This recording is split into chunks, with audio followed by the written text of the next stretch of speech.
Hi, everyone. It's Andrea. And Justin from the Drumming Up Conversation podcast. Since we are the official podcast for the first annual Flagstaff CreepyCon, we will be giving away 5 awesome prize packs that includes a t-shirt, coffee, stickers, and a pair of tickets to Flagstaff CreepyCon. Starting on June 25th through July 23rd, we will be asking a horror themed trivia question sometime during the episode. The first person to email us the correct answer at drummingupconversation@gmail.com will win one of these awesome prize packs. The event will be held on October 10th, 2026 in Flagstaff at the Little America Hotel. You must be able to attend the event to win. Can't wait to see you there. Yep, we cannot wait to see you there. So make sure you watch and listen to the episodes. Get that question and give us the answer. Be the first one to do it, and you will win an awesome prize pack that includes, again, a t-shirt, coffee, stickers, and 2 tickets to the event. We look forward to seeing you. This episode is brought to you by Naked Fig Soap. Shop over a dozen handcrafted artisan soaps locally sourced and made in Arizona using the finest non-toxic intentional ingredients. Naked Fig Soap also offers facial care products along with accessories like soap dishes, soap saver bags, and more. Visit their website at nakedfigsoap.com and use code DRUMMINGUP, all one word, for 20% off online orders. And that is the best place to find her now. Yes. She doesn't really have a storefront so much as she As has of right now. Yeah, as of right now, Yes. she has her products in certain locations, Yes. which again is the best place to find her is at her nakedfigsoap.com website Yes. or her socials. Instagram is a great spot to find her.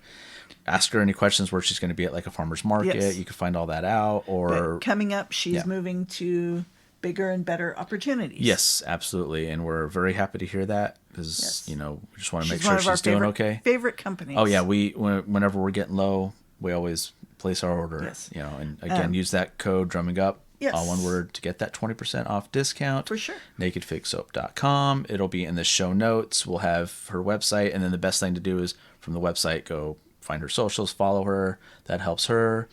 And by you doing that, it helps us because we know you're listening and we know you're buying her great products.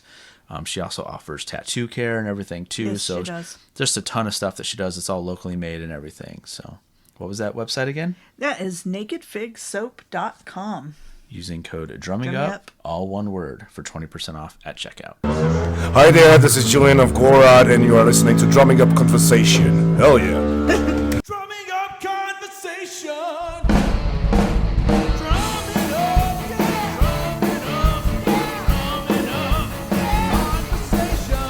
Drumming up, yeah. Drumming up, yeah. Drumming up, yeah. Conversation. Drumming up, yeah. Drumming up, yeah. Drumming up, yeah. Conversation. Drumming up, yeah. Drumming up, yeah. Drumming up, yeah. Conversation. Yeah.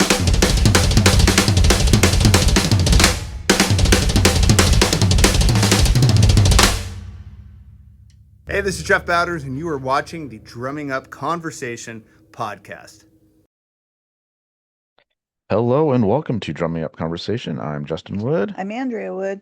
Intro and outro music is provided by Arizona prog metal band Temporal Displacement. You can find their music anywhere you listen to your favorite music. You can email us at drummingupconversation@gmail.com. You can follow us on Instagram, Facebook, and YouTube at Drumming Up Conversation, and on X, Drum Conversing. You can listen to our audio podcasts on Spotify, Apple, or wherever you listen to your favorite podcasts, and the video version on YouTube. Don't forget to do all the good things like subscribe, rate, review, and tell a friend. Yes, tell a friend. And tell a friend too to get in on the prize pack giveaway for Flagstaff CreepyCon. This is the last segment we're going to do for that. And hopefully we can do some more coming up. But yeah, for that, this is the 5th week of it and Yep. 5 questions per week. And you'll email that answer to drummingupconversation@gmail.com. Yep, and whoever is the first one to send us the email with the correct answer, we will get Wins their that prize information, pack. wins that prize pack, and it's gonna be a lot of fun. So yeah, and as much fun as today's guest. Today's guest was in studio. We're doing this after, Hmm. and it's a lot of fun talking to him. He's the owner of Salce, Hmm. located here in Queen Creek. Such an amazing product. Yeah, it's so good. Hmm. Yeah, when we talk about that, like his approach to it and everything else, we go through, get a little sciencey in some of it, which is fun. Hmm. Learn more about him as well, how he started and what he does and everything. So we'll go ahead and get into that. Enjoy, everyone. Awesome. Hello and welcome. Today we are joined by Jared, owner of Salce in Queen Creek, Arizona. How you doing today? I'm doing great. Thanks for coming Yeah, out. thanks for coming out. Yeah, not too far of a drive down. No, no. Around the We corner. kind of have an idea since we've been out there. So Exactly. yeah, that was a lot of fun doing that. So Yeah, no, um, it's a good time to come out, and thank you guys for having me. And yeah, excited for to chat sure. it up today. Absolutely. So where are you from and what brought you to Arizona? Oh, so going back, long story. Born and raised Central California, came up in the agricultural, scene We're out at in Fresno. Okay. So Okay. right out of the heart in San Joaquin Valley, out of Hmm. there. Got born and raised, did sports, did all the good things, and was a teenager, didn't know what I wanted to do, and at the time, graduated in 2004. It was either like, okay, I was looking at the Navy, and it's like, ooh, okay, only child, Navy, 2004, a little touchy after 9/11. Yeah. And then I got the bright idea to do video game design. I was like, oh, I love video games. I can go make video games. And so found a place out here in Arizona, started making video games, did that for a while, and but that's really what brought me out here. I also had a grandmother at the time who was out here, so I had some family that I could take a look after and be close with. But really, video games and grandma brought me out to Arizona, and then loved it here so much, and just kind of stuck around and said, okay, that's where I'm putting my roots. This is where I'm staying. This is a great state. Love it out here. So, Nice. Do you still play video games? oh, yeah, Okay. yeah. I think I'm what 10 years in on Rocket League, and Okay. more of the competitive Okay. side of it. But yeah, back in the day, I was building, working on games like Saints Row, that Okay. series. Darksiders was fantastic. Just did a, and then of course we had the Disney license, so it's not all fun AAA games. Yeah. Had to go through Wally and some Up and some Gotcha. other games. Okay. Ratatouille, and Mhm. kind of get your chops there. Even like Bratz, we worked on the Bratz games at one point because we had the Mattel license and stuff. So Okay. kind of go there. But yeah, no, still love video games. Try to stay as much as I can on it. But yeah, it's still moving very quick. So Yeah, we were just at Walmart this morning pricing out PS5s because GTA 6 just came out, I Yeah. guess, or is coming out. I'm like, oh no, I got to get that. And yeah, I I don't have five yet. So, Yeah, I just told my wife the same thing with Nintendo Direct, and they came out and they hmm. announced a new a Legend of Zelda Oh, coming out, cool. working at a time. So obviously growing up on Nintendo 64, playing it for I still have my 64. nice, Yeah. awesome, awesome, and yeah, From the like 96 or 97 when it came, like the first The when first it came out. edition. Yep. Yep. Like when awesome. I was a kid, I still have that. I wish I still had mine. Yeah. It was one of those garage sale My things. parents sold my Nintendo, my original NES, and I had like They gave it a away. bunch They of, didn't yeah, sell it. sorry, gave it away. Yeah. I was like, why did you do that? Yeah, I have some. My other side of the family gave me the Atari, so I have like old Atari, but I'm missing Nice. everything. I Now, went to garage sales, or we didn't get the original NES, so I had a babysitter who had it, and she's the one kind of introduced me to video games. And that's kind of the lineage of the video game story, is all the way from original babysitter. She came over with a shoebox of cartridges, Yeah. and mhm. as a babysitter does, right? Hmm. And so I remember 5, 6 years old playing, Super Mario and stuff, and so. Yeah. But yeah, I wish I had my old consoles. I But know. same thing. I'm told my wife, I was like, well, maybe Christmas time we buy the boys a Switch 2 because I'm gonna play that. Yeah, yeah, for sure. Um, Zia has a lot of the Mhm. older Yeah. systems too. If you're ever out that way to one of the Zias, they always have. One of the comic book stores too that we went to. Oh Was yeah, it Yeah. Bookman's? Bookman's has, they're good too. The, That's There, right. there's Yeah, an they're good. actual comic book store okay. that we got some older games at too. Yeah. Oh, it's at like Southern and McClintock, I Yeah. think. Okay. They have some of those as well. Yeah, I got the like original Donkey Kong for Ooh, Atari. nice. So I have that sitting somewhere. It was $1.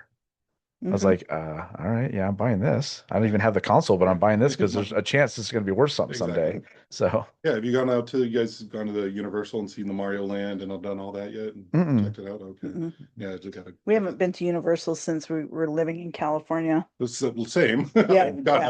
out. But it's kind of on that bucket list of with the new Mario Land. They have the Donkey Kong ride and I stuff. mean, I want to go to Disneyland just to go to the Star Wars land or whatever it is. Yeah. So, I mean, I haven't even done that Oh, okay. because just it's California. I don't know if I Mhm. want to go to California. stressful to me. Yes. So Yes, we were just that's why we moved. That's why we moved. I was born and raised out here, but I went out there I for was born in San Joaquin Valley also, Oh, a no, so little tiny town called Avenel. okay. So it's Avenel, Kalinga, Okay, outside. Hanford. Okay, Yeah, gotcha. yeah. Okay. And then I lived in Wasco from like 6 up. Yeah. So little towns all the way Yep, yep, through. yep, Awesome. yep. Yeah, I mean, I traveled up and down the Hmm. valley doing soccer tournaments as a kid does, Mhm. growing up. So did the valley, but yeah, we were just out in California. The same thing. We want to go to the beach. That's about the only reason we go out there to see We water. we used to live in San Luis Obispo, so we were, right next door to Pismo, Avila Beach, Oh, Pismo, but it's so many tourists, we never got down to the beach. And then because the university in San Luis Obispo going downtown couldn't really go downtown either. right. So, and it just priced out eventually. So Oh yeah, it's so he was expensive. like, Arizona's great. Well, when we had like homeless people knocking on our doors asking if they could go through stuff and all that, I'm Throw like, through our garbage what when we would put it is? out. Yeah. I can't do this. Yeah, we were in Carlsbad, previous weekend, and again, our kids are 5 and 8, and they're, again, they live here, right? Hmm. Like, so it's not something you see every day, Yeah, and so it's like, okay, hey, we have to introduce them to these people yeah, who are homeless, living on the street, yeah. they're in house, whatever way we want to talk about it. But yeah, it's just rampant Hmm. there. It's Yeah. everywhere. Some of it was like 2 in the morning and stuff. It's like crazy. Like I That's can't crazy. do this. Like this is just too much. Right, exactly. So like you want to ever thought of moving to Arizona? And she started looking at it like, yeah, it looks fun. I'm like, And so yeah. I started looking at things. I said, "What about Queen Creek?" He's like, "I don't know what No, you said Oh, Santan. Santan I knew what Valley." Queen Creek He's like, was. "I don't know where that Yeah. is." I was like, oh, South Queen Creek? Because when I moved out there it was 2010. There wasn't really a Santan Valley. Right, right. It was just Queen Creek. And so I was like, oh, that's right where Queen Creek is. Sure, they're building out there now. Now it's what it Now is it's now. It's massive, insane. right? Yeah. We were just at Total Wine yesterday. I'm like, what is going on? Oh yeah, everything they're building Like the out street you there. take to Total Wine, you had to Oh pour yeah, back to Target and go around. Like, yeah, they got the new ramen place going in there, and the yeah. Mhm. Applebee's and all the stuff I in the think Queen they're. Creek Marketplace. Yeah. It looked like Village Inn's becoming a donut shop now, maybe. Yeah. Who's The challenging Bosa still? right. Like, have they Yeah. not learned? Yeah. Like, Yeah. there's one rule for donuts in Yeah. Arizona, it's Bosa. And then Right. the old Dollar Tree's turning into a Barnes and Noble. That Oh, really? Yeah. I'm Oh, excited about that's that. nice. Okay, Yeah, I'm cool. excited about that. I love Barnes and Noble. I get in trouble with Barnes and Noble. Yeah, for Yeah. sure. Oh no, I have to tell my wife about that one too. No, Yeah. Yeah. that'll be a good one. It's Yeah. right next to what the TJ or TJ Maxx, it's in that strip there. right Yeah. around there. Yeah. So Cool. Yeah, it's that'd just on be the other side of Queen Creek Marketplace. the other side. Just That'd be right nice. down here, we're gonna get an In-N-Out. Probably next month it'll open. They're building a Dutch Brothers right down the corner we have to here. leave the neighborhood to go to that. Yeah, Yeah. exactly. Yeah, as long as we don't have to go to downtown Queen Creek up Ellsworth, on a Friday or Saturday night, it's just killer out there. So Yep. the more we build out, and, Ironwood's ridiculous now too. yeah, Trying to go through Ironwood on a Friday evening. yeah. Ugh. But I mean, it's great for housing prices and Yeah. everything else Yeah. that brings in business. So I mean, It the is. growth is obviously pushing south and out to Florence and everything else. But Yeah, unfortunately, it's taking some of the farming away because yeah, just right over here used to be all cotton fields and everything. Not anymore. it's kind of the downside of Yeah. you know how do you have that generation farming and roll it over to the next Hmm. generation when you Yeah. have 7, 8 figure land evaluations, and it's like, oh, Yeah. okay. And then when a cotton shirt's $80, everybody's going to say, "What happened?" Exactly. Yeah, exactly. Yeah, Yeah. 10,000 shirts is how much now? Yeah. Yeah. Exactly. Yeah. So what made you decide to start Salce? Um, people. People. um, Okay. we always kind of had an entrepreneurship type bug. Like I mentioned, worked 10 years in video games and the tech space now, another 10 years, working for big corporations. And Mhm. that's provides good foundation roots. I love the healthcare plan, don't get me wrong, Hmm. but having the kids and everything, cool. But at the end of the day, it's like I want to work on my own. Yeah. I want to have my own thing. I want to, pursue that, American old pastime of, hey, I have a business. I want to hand it to my kids and have Hmm. that awkward conversation. No, you're not going to college. You take it. You run the business type thing. Mhm. They're like, no, Dad, I'm going to college. I'm going to be a professional. No, whatever awkward conversation we end up having. I was like, Yeah. that's what I want for some reason. Mhm. So my wife, we love the culinary space. We grew up on Food Network before cable got ridiculous, and then Mm-hmm. we dropped it, and we watch whatever comes out on Hulu or whatever else. But so we tried, a bakery. She did some baked goods from home. We tried some, I did laser cutting for a while, and all these little dabble things, and just me dabbling around on a weekend and playing around, and in the backyard. A new YouTube channel called Hot Ones was out. Mm-hmm. Tom Segura, Shaq were on it. It was, and it's like, okay, it was like one of the real early seasons compared to what they're at now. Yeah. I was like, oh, I love hot sauce, I love chicken wings, I love food, obviously. I mean, I'm a big guy, I love that space. Let me see about making some hot sauce. And so again, working in the tech space, have some engineering teams. I was like, oh, instead of donuts or coffee or, taking lunch, let me bring in some hot sauce for the office, see how it goes. May whip some up, and, decided to kind of take a little spin on it where we kind of grill up our ingredients, because traditional hot sauce, either you're throwing in a bucket and let it ferment for a while, or people just straight blend it, put it in a bottle and throw it. So we were like, okay, well, we don't need all this added preservatives or added color. Let's, at the time, everybody was Hot Ones again was all about the spice. We're like, well, there's this middle ground, Yeah. right, where we want some flavor in there, and so kind of put our unique little twist on it. Took it in the office. Folks came by, come into the break room, say, "Oh, cool, free hot sauce, cool, I'll try some." And then it ran out. So you bring in 20 bottles, and 20 bottles are gone. And I was like, all right, cool, people liked it. And then like, hey, can I get some more? I was like, what do you mean? They're like, well, we want some more. I was like, all right, well, tried some more. And, for a year or so, kind of doing that off and on, kids' birthdays come up. Oh, okay, well, people will come over, friends, family, take some hot sauce with you. Let's make, oh, everybody at work likes it. They all took it. They loved it.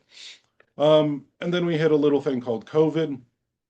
And it's like, okay, well, I got nowhere to, do hot sauce and send it off anymore. It's just buying bottles off of Amazon, kind of reading, not knowing what we're doing, and making it at home for fun.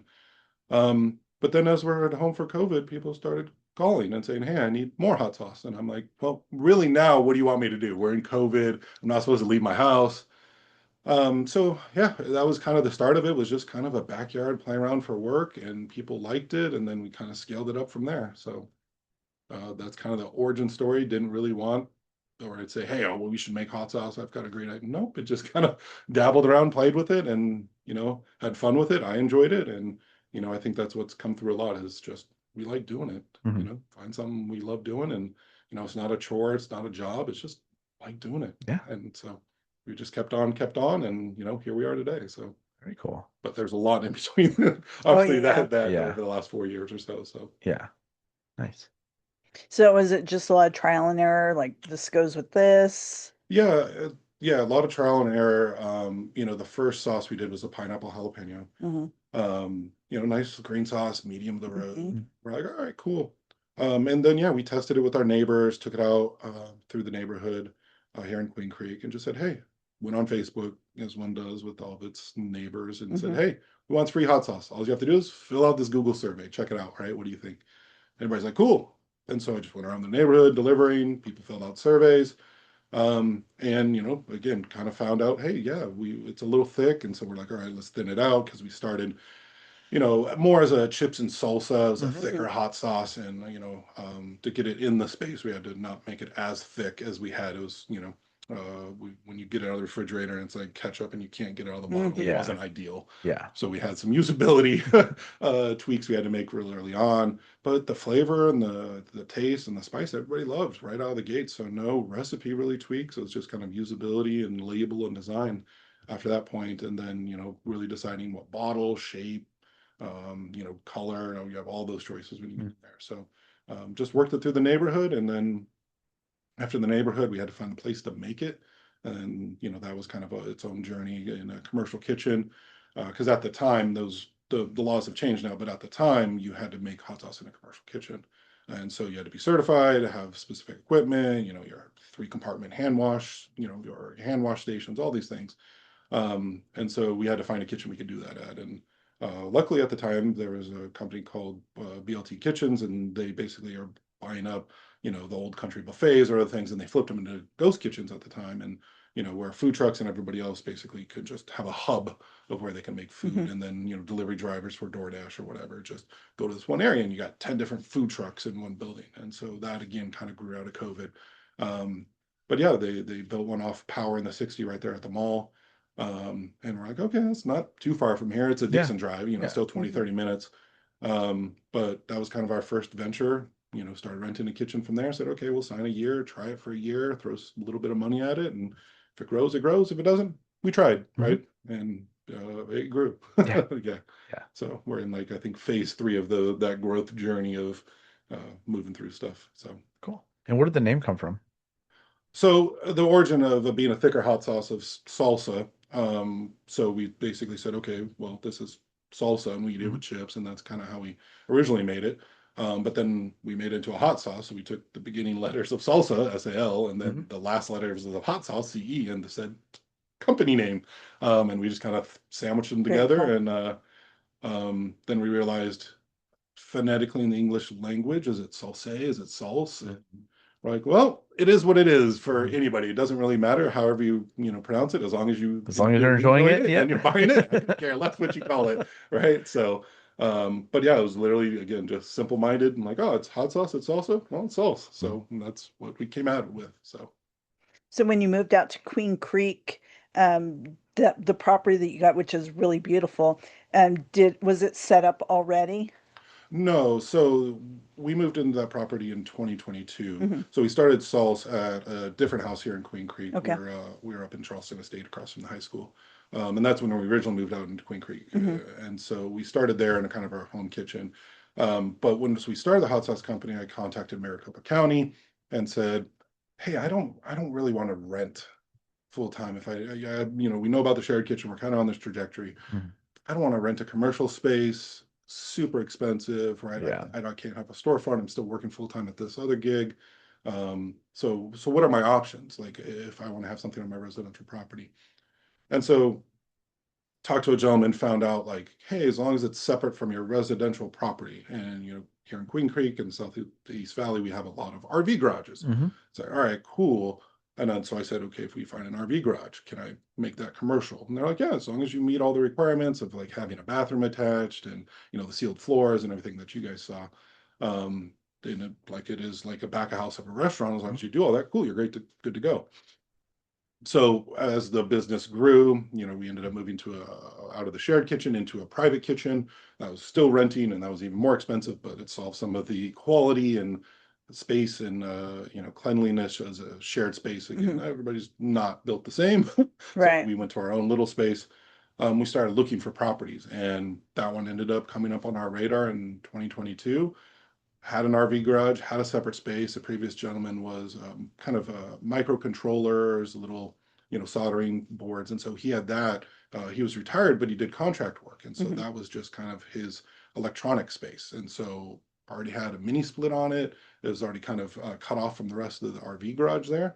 And I'm like, doesn't get more perfect than this on a starter. And so we actually, before we bought the property, we did a walkthrough with Maricopa. So they were nice enough to come out there before we very nice. signed. That's And I said, hey, if I buy this property, is this going to work? Because I don't Yeah. want to buy it And and then then find out, find out like, no, this is no good. You can't have this here. So they were really cool about it. They came out, walked it through, said, yeah, looks like it'll work. And so we then, went on 8-month journey of construction to make that happen. And not a normal construction, because commercial folks, it's like it's too small of a job for them. But you need a commercial license to do commercial construction. Yeah. So had to find a gentleman who was in that space and would be willing to kind of take on a smaller job. And Yeah. so we were lucky enough. We at our old house, again, very small world. Talked to a gentleman on the corner. I know he did construction, Nathan, and he had his brother-in-law who was looking to get his commercial license. And come to find out, he was friends from BLT Kitchens, our first kitchens that we Okay. went with. He did a bunch of their construction, so he was familiar with the kitchen space. And so gentleman's name is Paul, and so it's just small world. Our neighbor, it's his brother-in-law, but he knows about BLT Kitchens. He went to high school with them and ran with that crowd, and so he knew the owners. And I was like, "Oh, we used to rent there." He's like, "Yeah, I know exactly what you need. I do all the plumbing and other stuff over here, anyways." So Paul came out and with his crew, and he got certified during the process, got his commercial license, and so had his commercial contractor license, and it just kind of all worked out. So 8 months of stress of insanity, things we never thought we would ever have to go through, but Yeah. that's construction. What's been the most challenging and the most gratifying so far of doing that? The kitchen, definitely. Mhm. Challenging is once you get into the loopholes of some of the stuff. Um, we're a hot sauce company. There's no Yeah. grease, no grease. And Yeah. so I remember going round and around with the engineers, going round and around with Maricopa about a grease trap. Hmm. And I'm like, we don't have grease. And they're like, well, you could have grease. And I was like, but we don't. Might be oily a little bit, but no But grease. but Yeah. they're like, oh, you could pivot and decide you cook hamburgers tomorrow. I was like, guys, come on, are we serious with this? And what that translated into, like, we wanted a 15-gallon under the sink grease trap. That's it. We're like, that should be fine, right? Again, we have a whole separate septic tank it had to go out to anyways because we're on septic. Um, and they're like, no, that's not going to work. So we had to have this huge, 500, 700-gallon cast Goodness. cement had to be driven in by a tractor on chains and dropped in. And we're like, we don't, why? And so that's just, the red tape is Hmm. always the headaches and the frustrating. And, the most gratifying out of that was just having the project done and saying, okay, cool, we can rock and roll. Um, but yeah, specifically for that project, it was just kind of the red tape of like, I can't, I mean, I'm very common sense, like, this doesn't make sense. Yeah. And they're like, rules are rules. And I'm like, but guys, like, not all kitchens Hey, are the but now you can same. make hamburgers if you Now I want. can make hamburgers, right? And it's like, guys, come on. Yeah. So that and every trade, every business, they all do things a different way, and it's like, Yeah. hey, this is our thing, and you got to stay on top of them. I think anybody who's done a construction project with any type of trade, landscapers, is like, okay, I have my own vision. I know I'm very picky about certain things, but it's Mhm. like, hey, at the end of the day, I put up my money for this. It needs to be this. Yeah. Um, so again, doing that while raising a family, like I said, two young boys, that was a massive headache.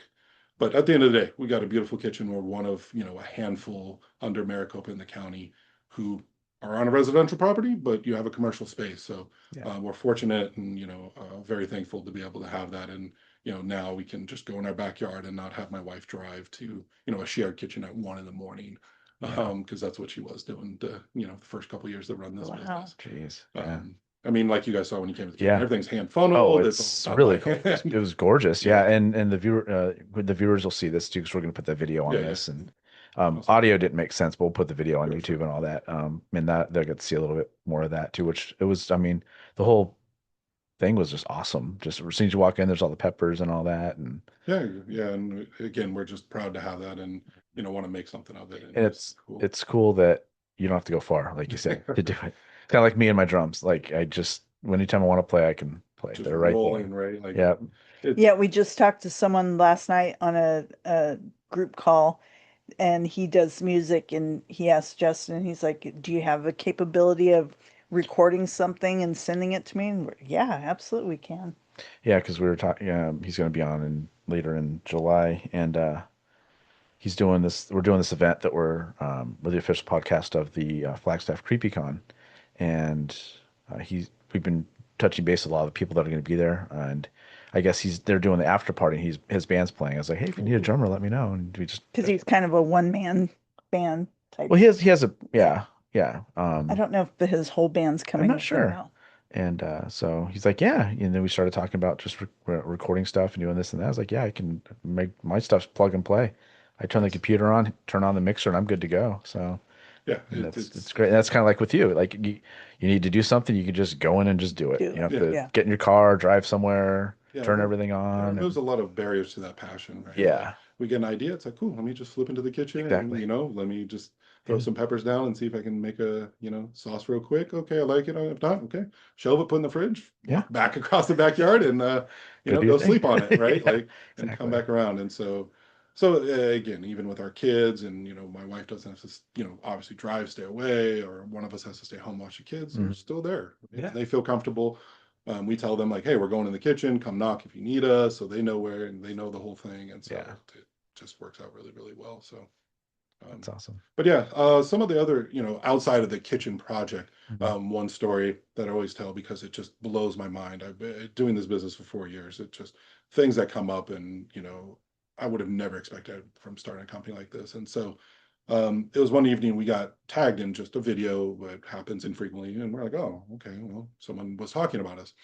And this young lady, she was diagnosed with PCOS, and so her intake of what she could have and the ingredients Mm-hmm. shifted drastically. So she's talking about it, and I was like, oh, I don't know anything about this, right? Hmm. I think we knew about gluten sensitivity and nightshades and some of this other, more common things. Um, but she basically made this love letter to folks like us, and she said she had bought us a sampler from us so long ago.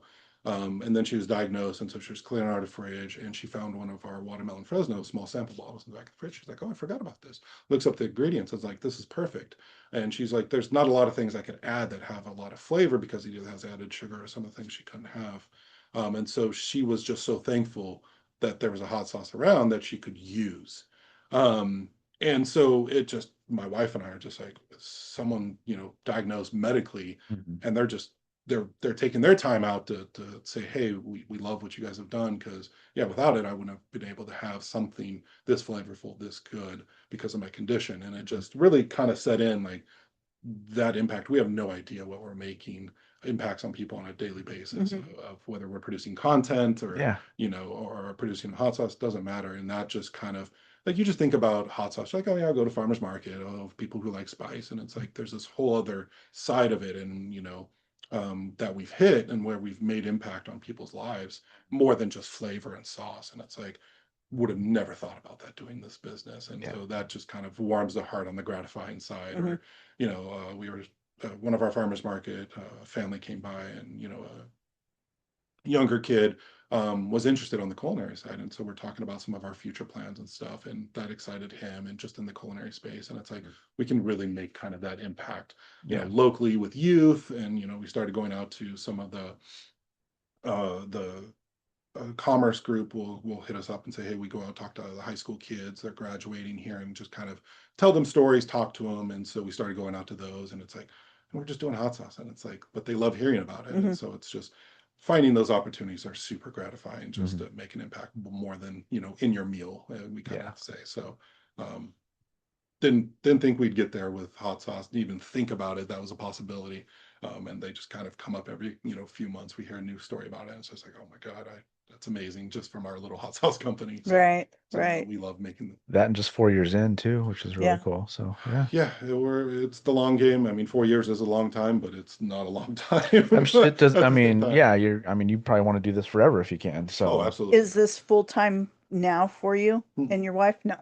No, it's part-time. So Mm-hmm. my 9 to 5, I still work for GoDaddy. And that's where I have the engineering teams. That's where I started the hot Mm-hmm. sauce, which is a great place for entrepreneurship. GoDaddy's there for the small and they're businesses. local, right? Oh yeah, yeah. Yeah, yeah, yeah. Yeah, we're originally based out of Tempe. We Mhm. had locations Tempe, Scottsdale. We've gone full remote since Scottsdale, but our headquarters is still here in Tempe. So we're in downtown Tempe, Mhm. in the Deloitte building now. So they're right off Mill and the whatever that first turn there as you come over the bridge. I forget what it is. Apache? No. I can't remember. It's where they're, because they always have the festivals and fairgrounds right there in the grassy area. University? I don't know. No, that's No, it's way too too far. far. You That's got way to go that's more south. Yeah, downtown yeah. campus. But yeah, Okay. yeah, but we're still Yeah. local Okay. here in the entrepreneurship. But that's why I joined GoDaddy as well, that Mhm. entrepreneur small business side, just Yeah. from a digital technology side. So, but yeah, absolutely would love to do it full time. That's kind of the end goal, is, again, get it to a point where I can say, bye GoDaddy, no more 9 to 5. Mm-hmm. Yeah. Now I do, you know, 8 to 8 or whatever it's gonna be, and do it full time, Mm-hmm. whatever is necessary at that. But yeah, no, it's a part time. My wife stays home with the kids, and so she's able to find time within that as well, with that job. And go out in there and do batches when they're That's necessary. And cool. then That's we cool. kind of tag team on either bottling or labeling and all the other things that come along with it. So, but It's kind of like what we do, mm, essentially. Like, we have our full-time jobs as well, but we love doing this and everything, and just, get to talk to fascinating people, and it takes away from the 9 to 5. It gives you something to look forward to and to get right, excited about. Because there's a lot of people that just go home and watch TV. It's like, right, I'm too creative to just do that. exactly. Well, I need something creative. Yeah, we have our homework to do research, and it's funny because as an adult you enjoy it, and when we were in school, hated it. yeah, exactly. Like, gotta Yeah. do homework. Ugh. Yeah, But this is Yeah. fun. If this was what homework was when I was a kid and got to, have fun people on and learn about things that I'm excited about. That I get excited about people being excited about something. So Right. you being excited about making hot sauce and everything gets me excited about learning about it, Right. if that makes any sense. So Totally. that's where if school did that, I'd have loved it. Hmm. Yeah. But it was just boring stuff. Oh yeah, I hated it. I was awful in school. Same. And so I think we come from the same fabric in that. And so I fortunately in Central California we had a school as a secondary school system called CART. It was a Center for Advanced Research and Technology. And so what they did is they took that hands-on approach because it's like I grew up middle lower class. Hmm. My parents were check to check, and so it was like I want to make money, Hmm. right? Like how do I do something hands-on? How do I take this out into this thing that's creeping up on me called the real world, Yeah. and do something with my life, right? And again, I wasn't book smart. I didn't like history. I didn't like learning about the world. I was like, I want something now. Hmm. And so CART came along, and at the time I was more doing, again, didn't know about video game design, any of that. And so I still love computers, but they basically partnered with local businesses and basically tried to make a pipeline. So if you think like a law firm, well, you can sponsor this school, and then you can have assist in the curriculum, and then you have a pipeline to bring folks into your law firm. Or for my case, I was doing telecommunications and then Microsoft certification at the time for hardware was called A plus certification. And so, but it was hands on. So we, middle of the class, we'd go out. Okay, how do you track a satellite? How do I got my ham radio license right at the time, and so it was just exactly that. It was something applicable. I got to go on a week long internship with Southern Bell Company (SBC) out there. So in the mornings, I wasn't going to school. I was going out twisting wires in people's house with someone from SBC, learning about how to do a third line. I was like, this is great. This is applicable, Yeah. right? I could go out and do this job. You don't have to spend thousands of dollars in college to do it either. So Exactly. I just got to see it firsthand. yeah. And same thing, we had one of our teachers was a telecommunications. He worked in the Navy, so it's like great. He taught us all about that. And so to have that just Hmm. it clicked that creative brain side over and just gave me something to go do where I didn't dread homework. It Hmm. didn't Yeah. get left in the bottom of my backpack like I normally did. And so it's like I hated the paper side of it. If I have to go home and write something, no, I just want to build something. I want to do something. I want to see it. I'm a physical, tangible, and let me learn, and then I'm more likely to research it, right? Hmm. When I get stuck, and that's I think what is our common thread. Hmm. If even today, it's like as you guys saw with the garden, and as viewers will see, I didn't think I'd be gardening at this age and learning Hmm. gardening. Hmm. I mean, I'm out there last week learning, what the electrical connectivity of soil is. So it's like, why? I because it has to work for the peppers, If I right? went back to the 16-year-old me right now. Right, like there's no way. But if you teach me and you're like, well, let's turn our books to page 2 and look at it, it just doesn't make sense to me, Yeah, yeah. right? But if you tell me, hey, if this EC number is right in this combination with pH, with light, with your water moisture, and that'll make these peppers grow bigger, better. It's like cool. Now I see the end outcome. Let me reverse engineer that and figure out how to make sure that happens in the Hmm. space. And it's not learning for me Yeah. anymore, right? It's fun. But that's literally what I'm researching this week to try to figure out. We're having the sun's wrecking our plan or our plants right now, so we're trying to figure out what's going on. Hmm. So I'm diving a little bit more into the science side of it, and inspiration from Clarkson's Farm on good old Amazon Prime. We're in season 5 of that, and Oh, that's Jeremy Clarkson, right? yeah, Yeah, Yeah, yeah, yeah, that's yeah. cool. yeah, Yeah. We love Top Gear oh, I was huge. Or Grand Tour, or Grand whatever. Tour. Yeah, Yeah. yeah, yeah, yeah. Shit all the way through. That's But yeah, he started this season. He got into the data set and kind of progressing his farm to be less manual, more digital, more technology. Which I'm a technology guy. I love it. mhm. So was like, okay, what can I do on a small scale? Obviously, he has the funds to do whatever he needs to get an Right. Yeah. exposure. So it's like, okay, how do I do that on a small scale first and figure out some of it? So, but yeah, just the learning side of it. It's just it becomes. I want to keep learning. I don't want to Yeah. plateau. I just want to keep doing things that I love and like, and found out an avenue into gardening now, and so gardening's the new thing. So How does monsoon affect it? Other than the sun side, like heavy rain and dust. yeah, so again, water drainage comes into all that. So your soil types, what they have built into them, how you do your planters, how you do your drainage, all that. But the biggest threat is really the wind from the Hmm. monsoon. So if your plants aren't staked properly, other things will just like, again, the Palo Verde and everything else, Yeah. there's no more plants. So, Can peppers like fly off as well if it's windy enough too, and just oh, lose a sure. lot of that? Oh, Yeah. yeah. I mean, they usually stay in the bed. They're not flying too far Hmm. around. It was a pretty mild year last year for us. Yeah. It wasn't too crazy. And this year is shaping up, I think, to be kind of the same. It's mostly just hot right now. Yeah. Per normal. But yeah, I mean they'll impact it more from that space. And so as long as we got them, Hmm. decently rooted from the spring, by the time we get to monsoon season, they'll hang through. So haven't lost any in the few years we've been doing it. So Yeah, I think it was last year.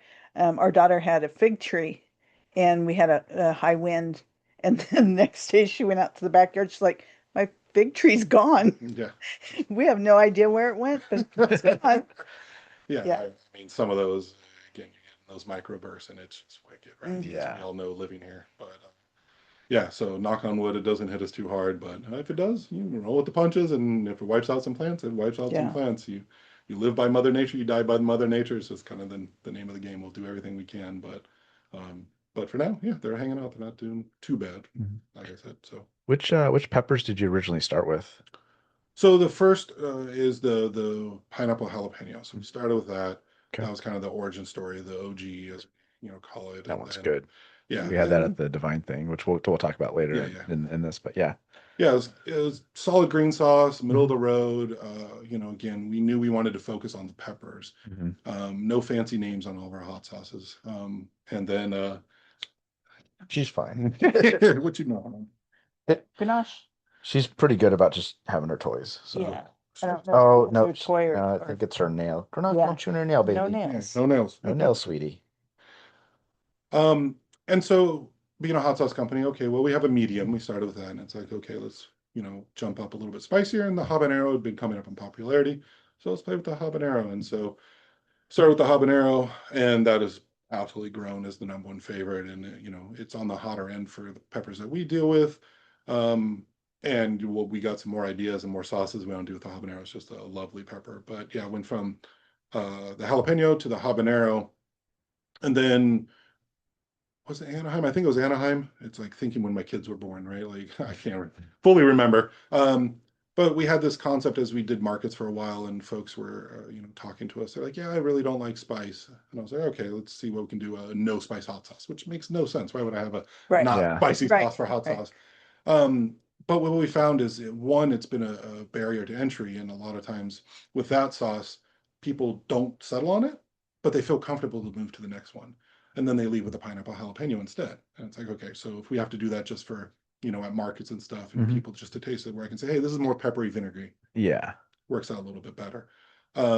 So that was customer feedback. The raspberry chipotle came in at some point as customer feedback.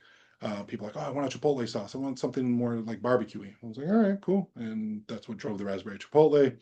And then yeah, watermelon Fresno being our odd redhead doesn't make sense, but worked out. That one Mhm. was kind of again just playing around with us.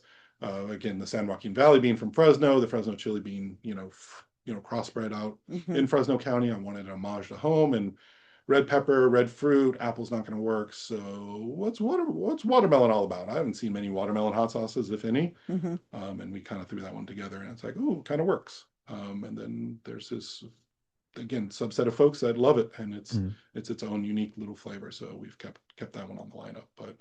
But yeah, we kind of again started with the more common peppers and just kind of stayed in that space. Haven't really floated up to the Carolina Reapers or the ghost peppers. We have a few sauces that we do What here about and there. scorpion pepper? That'd be cool for Arizona too. Yeah, So. Scorpion Trinidad, Hmm. very grassy. Hmm. That's one my better half with my wife trying to get her over that one. Not her most favorite flavor, and not mine as well. But again, if you go up to that level, most folks float into the ghost pepper, or Yeah. you kick it up a notch into Carolina, and they like the flavor a little bit more. Um, but yeah, we still want to do an Arizona homage kind of sauce at one point. So Mhm. we'll see if Cool. we got some Trinidads in the dried format, at least in the kitchen today. So got it there to dabble once in a while when we go back and forth. So Cool. Cool. Um, which peppers strive out here that you were surprised by? mm, oh, All of them. Okay, that's good to know. It- Everybody asks, like, oh, how do you have it? No, no trouble. As long as you set your soil correct, give it a little bit of shade, you can grow anything out here in Arizona. And it's, we're in one of those zones where peppers become annuals. There's not enough frost, right? Cold is Hmm. the threat to peppers. And Hmm. well, it doesn't get cold here, right? We think it's cold, but from the plant side, it is not cold. So as long as there's no frost, again, it's quality. It's water, soil nutrients, and sun. That's it. As long as you have an abundance of that, every single pepper will grow. And now, again, we have the opposite effect is we have too much sun, right? And it ends up, crispy or, getting your leaves, in a dried state that aren't going to absorb all the nutrients that it can get from the UV and the sun. So, Just all, keeping that balance then. just keeping that balance. Yeah, Mhm. as long as you got good nutrients in the soil, if you most of the nutrients that we do is always around holidays, right? Is the best way to kind of break it up because it's always a major holiday. So usually right before the summer. So if you think like Memorial Day, right? Like cool, it's about to get hot. Well, for us it got a little hotter before then, Hmm. but February. yeah, exactly February. So maybe more of Valentine's Day if it's one Right. of those years. Yeah. But it's always that, the structure that, is common sense, makes sense. It's like, okay, we're about to stress these plants out with a lot of heat. Mhm. Give them some nutrients, give them some food to hang out through the summer, right? Yeah. And then it's like, okay, well, they're going to need to recover. And so if you think about it like a gym or workout kind of schedule, but over months and time, that's how kind of you feed your plants, right? Like if it's getting ready, it's going to hunker down for winter. Okay, here's a little bit to recover from what we just went through, and to get a little another harvest into the fall, and then kind of get you again in the winter. And so we just set all that up. And again, we're learning like we talked about, and Mhm. so but yeah, as long as you got those three things, really you can't go wrong with any pepper here in Arizona. Where we're very fortunate in that space. So same thing with tomatoes or any pepper plant in Wine that area. grapes. Yeah. I have our daughter just got me a an Arizona wine journal thing, and I was reading through it. I knew quite a bit about just talking to the wineries who had on, but it's like what all it was saying is like we can do more grapes and stuff here than most other places. Hmm. We're like the envy of most other places that grow grapes for wine because our elevation, we can do more. We have different. You go up north or south, it can change what grapes you can grow, and it's crazy. It's like yeah, and Yeah. Yep. elevation, we can do more here than we other places can because it doesn't get as cold and frosty and all that other as well. Yep.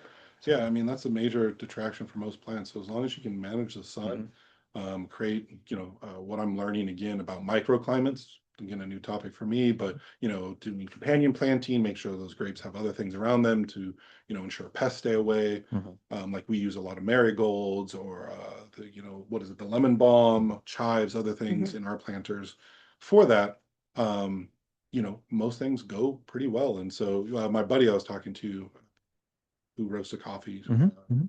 gentleman named Andrew, went over to his house. Sure enough, he had grapes over this arch that he had been growing in his house, and he had peppers right next to it. But I was like, oh my gosh, these grapes are doing so well here. And he just had them, for over his pergola, and they were just, wrapping around, just Mhm. doing what grapes do. And it's like you literally could just reach up and Yeah. pull them off, just Nice. sitting under there outside. It was Yeah, so that was beautiful. one of the fun things from having this podcast is we got to go down to a winery and eat the wine grapes right off the vine and oh man, that's so good. Hmm. It's so good. Right. And again, coming from California, you see all that, and it's just Mhm. like, so again, if you get over the soil issues out here with Arizona, being in the desert, manage the sun, again, just a beautiful, beautiful place to grow.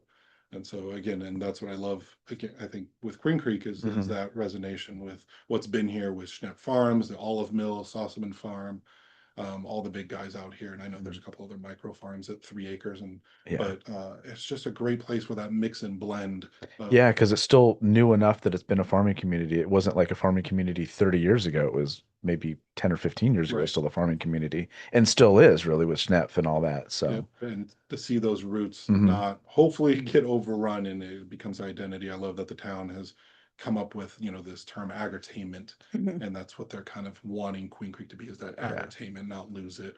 And that's the thing about out here than other places too, is the community helps each other out here. Hmm. A lot of other places, it's, cloaks and daggers and they don't want you to see what they're doing. And here it's like, no, no, no. What questions you got? This Yeah, worked Like here's what perfectly. worked for us. Like we well, again with the wineries, we learned that like if one of the farms has a or, has a really bad storm come through and knock stuff out, the other ones that didn't have that we'll give them their grapes to use for that season so they don't lose money and stuff. And that's just awesome. A lot of other places don't do that. Yeah, and we've been fortunate again through the Queen Creek Chamber of Commerce. They recommended even for us. We're starting our little garden. We talked to uh, Justin. Shout out Justin over at the Botanical Gardens at Queen Creek. Um, he works across the board. He works in contracts and talks to everybody. And he was, got on a 15-30 minute call, just like, hey, I'm like, Mhm. I'm a nobody in this world compared to Sossaman or Schnepp that he goes out and he's the one who was, telling me about microclimates and this and Hmm. that of how to get it. And again, just sharing his time and knowledge. And to your point, it's not cloaks and daggers. It's just Yeah. helping everybody. And Yeah. everybody's like that out here, to Yeah. your point. And it's beautiful. And again, I've had folks come up and same thing. Hey, how do you make hot sauce? I have a whole guide. Yeah. I'll just tell you, more competition's great. Like I would love for more folks to do it and be in the space because that just promotes it bigger and better for Yeah. everybody. And again, if anybody listening, hit me up. Like if you want to know how to make hot sauce, I have a whole guide. I will send it to you how to do it. Professionally, commercially, all the licenses you need. I have a whole PDF that I can send you if you ever want to get started. And, Cool. more than willing to share that knowledge and get more people excited because it gets me excited about Yeah. it, right? Like, even shout out to folks down in Tucson. They're on hot ones this season. Right? I'm struggling on his hot sauce. But I was talking to him, and he's done two different sauces out there. High desert hot sauce. Okay. And yeah, he was talking to me and say, hey, this is who I use for bottling. They might be able to help you out. They're out in California. They might be a better distributor. And again, just willing to help out at a Mhm. lower cost in this, time where, where everybody's having problems in the manufacturing world. And it's like, again, he was willing to share his knowledge and he's mad. Again, he's done two tours on hot ones of having his hot sauces up there. So Yeah. again, just the community is It's just awesome. so awesome in Yeah, here. So, it is. It is. so Are there peppers you're starting to grow that you haven't grown yet, or are you looking to have some more out there? Or are you still just trying to figure out what you got right now? yeah, still trying to figure out what we got going, but have some planners in the Cool. background, trying to Cool. grow some kind of off-brand Hmm. special, so to speak. Yeah. Went shopping on a Chili Plants website and said, "Oh, this looks cool." And the amount of yeah, again learning about plants on that side, like, "Oh, this is stable." Like, what do you Hmm. mean it's stable? It's like, "Oh, they've bred it far enough where you won't have the same plant where it has like a purple hot one and a green mild one. Like that could happen on some of these unstable Yeah. plants they're willing to sell you." And I was like, "Oh, that would be cool, but not a risk I want right now." Um, but yeah, we have all the standards with our jalapenos, our serranos. Did a couple of the sweet peppers, just kind of fill in. The chili tepins are blown up, which is kind of a native Arizona Sonoran Desert Hmm. shared with Mexico, kind of considered the mother of all peppers. So we started growing that. That bush is just massive right now. It loves its new planter it's in. But yeah, we started some smaller plants. Um, uh, they're like these little yellow UFO little plants. Okay. They look cool online. Hmm. So I got those, trying out some of those. And then the really cool ones is basically I'll just call them bleeding habaneros because that's what they look like. And Yeah, when you show us that, yeah, that showed you some of the photos on that. cool. And those look really cool. They Mhm. look badass. And so, hoping to kind of grow some other varieties in the background, get them up, and then move them into the bigger spaces and do some, really unique one-off sauces where it's like, hey, whatever we can grow, we can get into a bottle. If that's 25 bottles or it's 100 bottles, great. But we'll just kind of do a one-off fun little Mhm. project with those once they start getting a little bit bigger. But it's going to take a little minute. I thought they're Yeah. going to grow like some of the bigger plants, and Mhm. no, they're just kind of doing their thing, and little by little. So I think that's a next year adventure. We'll maybe get some fruit out of them and get those Nice. moving. But Can you crossbreed anything? Like, say you wanted to see what a jalapeno mixed with a bell pepper would be. Can you do things like that? yeah, Yeah. with nature, anything's Yeah. possible. um, so we'll have it happen with our citrus, right? So, Hmm. at our old house, we had our orange tree and our lemon tree too close. Hmm. And so the branches start going like this. Hmm. Well, you'll find the ones over here, these lemons, they're going to taste a little bit more like oranges because they're closer to the orange tree. Hmm. Same thing can happen with peppers. So as those pollinators come through, we've had the crossbreeding. And so a lot of folks, to keep them organic and keep them exactly what they are, they'll put some type of nets over them or whatnot. We're not too concerned about that, but absolutely, we've had times where I bit into a jalapeno, and it was not the spice of a jalapeno. It was much, much hotter. And it was some of the hottest peppers I've had because Uh-huh. it ended up naturally just crossbreeding. Uh-huh. So you can force some of that. And that's how folks get some of the weird, like bleeding habaneros, Mhm. and they come up with their own names for them. But that's how they get them. And so Mhm. all of the, hundreds and hundreds of different species of pepper, all from crossbreeding.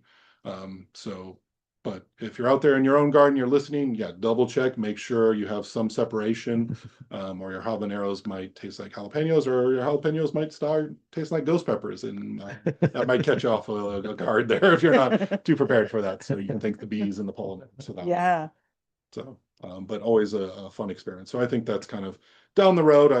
That's a different scientific world. So Right. I'll leave that to those experts, and I'll just reap their rewards after they crossbreed and Mhm. stabilize the breed and come up with a cool name. Then I'll buy it from them and Right, from, right. from there. So Cool.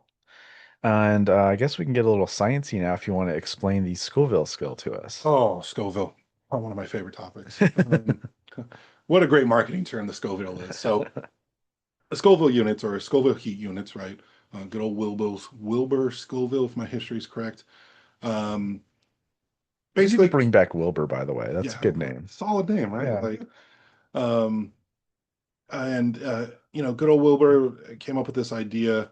And really, if we think about it, we would take a pepper, break it down, and they would basically dilute it in sugar water. And so, if you think jalapeno, for just simplicity's sake, say it's 1,000 Scoville units, that means it was diluted 1,000 times. Okay. So they couldn't taste the pepper anymore, and the spice was gone. Well, it's subjective. It's a person, and basically had a panel, and they diluted and said, okay, can you, everybody, okay, no one can taste it. Okay. And that's how hot it was. And that went on for a long, long time until science caught up. And now there's I think it's called HPLC, and again, no clue on the acronym.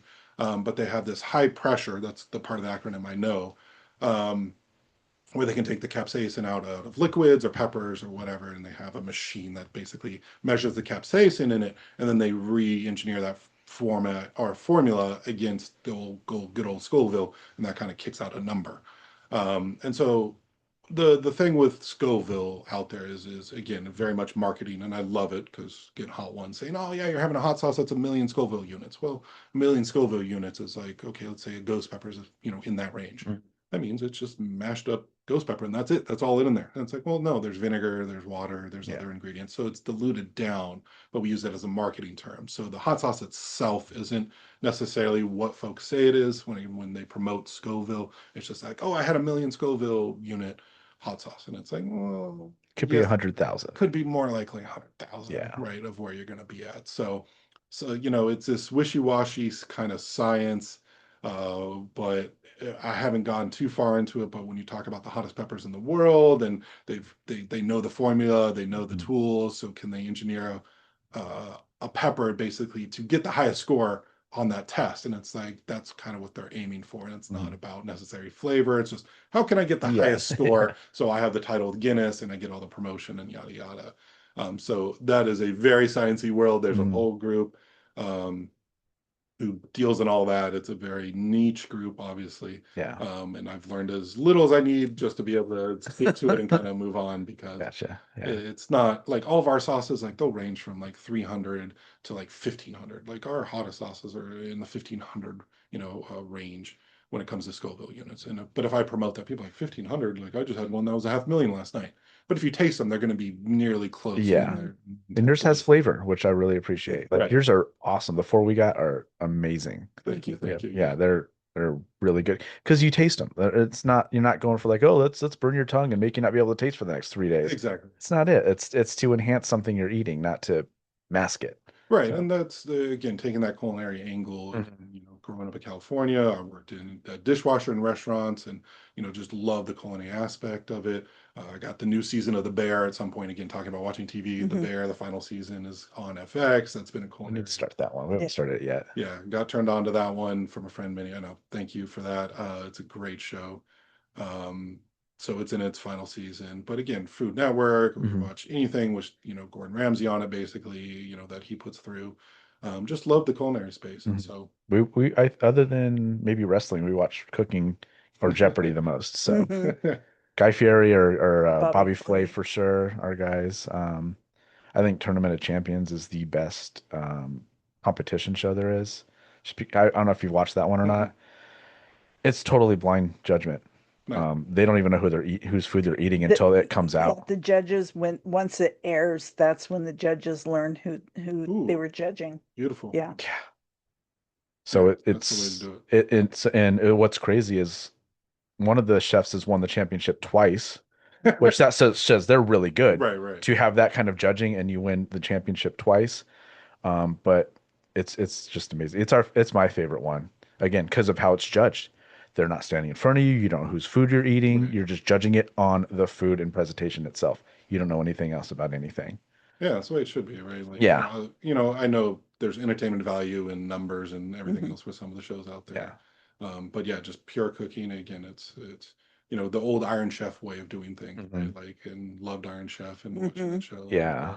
because again, it was just literally pure skill and talent. And again, just appreciation for the craft kind of Hmm. comes Yeah. into it. But that's what led us to the hot sauce of saying, Hmm. okay, everybody's going for crazy heat, Hmm. Yeah. 5 ounce bottles.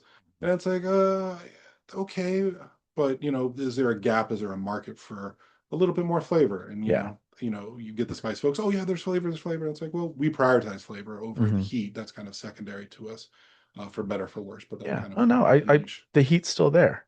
And that's the nice thing, but it's not like, oh God, I can only have so much of Right. that. Whereas like this morning we made breakfast sandwiches and put some of this on. Sweet heat. Yeah, Yeah. and it was just perfect. It didn't take away from what we're eating, but And especially because I have acid reflux really bad, but I can eat all of your sauces Right. and Nice. not have issues, like midnight going, oh God. why did I do that? Yeah. Yeah. Yeah. So, Yeah, and again, yeah, the more we can do that, I think the better. Again, for any of the things, PCOS, Mhm. acid reflux, any of that. It's just you spend a bunch of time, like we've talked yeah. about, like making meals, presenting with the family. It's like, yeah, you just don't want to drop and just take over the whole thing because then you lose the brine or you lose the rub or anything else that Mhm. you prepared your meal on. And it's And like, we use the crock pot a lot, which hot sauce is great for too, yeah, because you put it in there, you can just let it sit, it marinades everything, and Mm. it's all good to go too. And that's what's great about it. And that's what's great about yours again is that it keeps the flavor in there of it. And it's not one of those like it sits there and it's a hot pepper just to be hot, and you're like, oh God, that's too much now. or you There's worry about if you're going to ruin it by how much you put yeah, in. It's, oh, yeah, okay, we're making some chili. How much can I yeah. put in here? Right. Exactly. Yeah, yours is easy to do that with because it doesn't change its flavor. It's what it is when you start and what it is when you finish, and that is a quality sauce that you're making. So, Yeah, and we hopefully again can keep targeting that as trying to find more meals and more things and yeah, build a sauce around that culinary experience. Like I mentioned with the barbecue sauce, it was really built for barbecue. That's what we yeah, built it for. It yeah, might work as well for hot sauce in other spaces, but culinary wise, we're like, that's the barbecue flavor. That's what we want it yeah. there for. Yeah, So and you can make like Asian food with barbecue sauce flavored Mhm. as well because it works in a lot of those dishes as right. well. So it's very versatile. And like I said, we watch a lot of cooking shows. So we're like, oh, you know what this would be good with, and we can just make that out of it and stuff like that. Like one of our favorite wineries makes one of the best porks you'll ever have, and we make pork chops with it. And Yeah. they were amazing. Speaking of Asian food, Hmm. I'd be remiss not to one of our number one fans, and he works for Hot Water Company and uses our bottles for giveaways.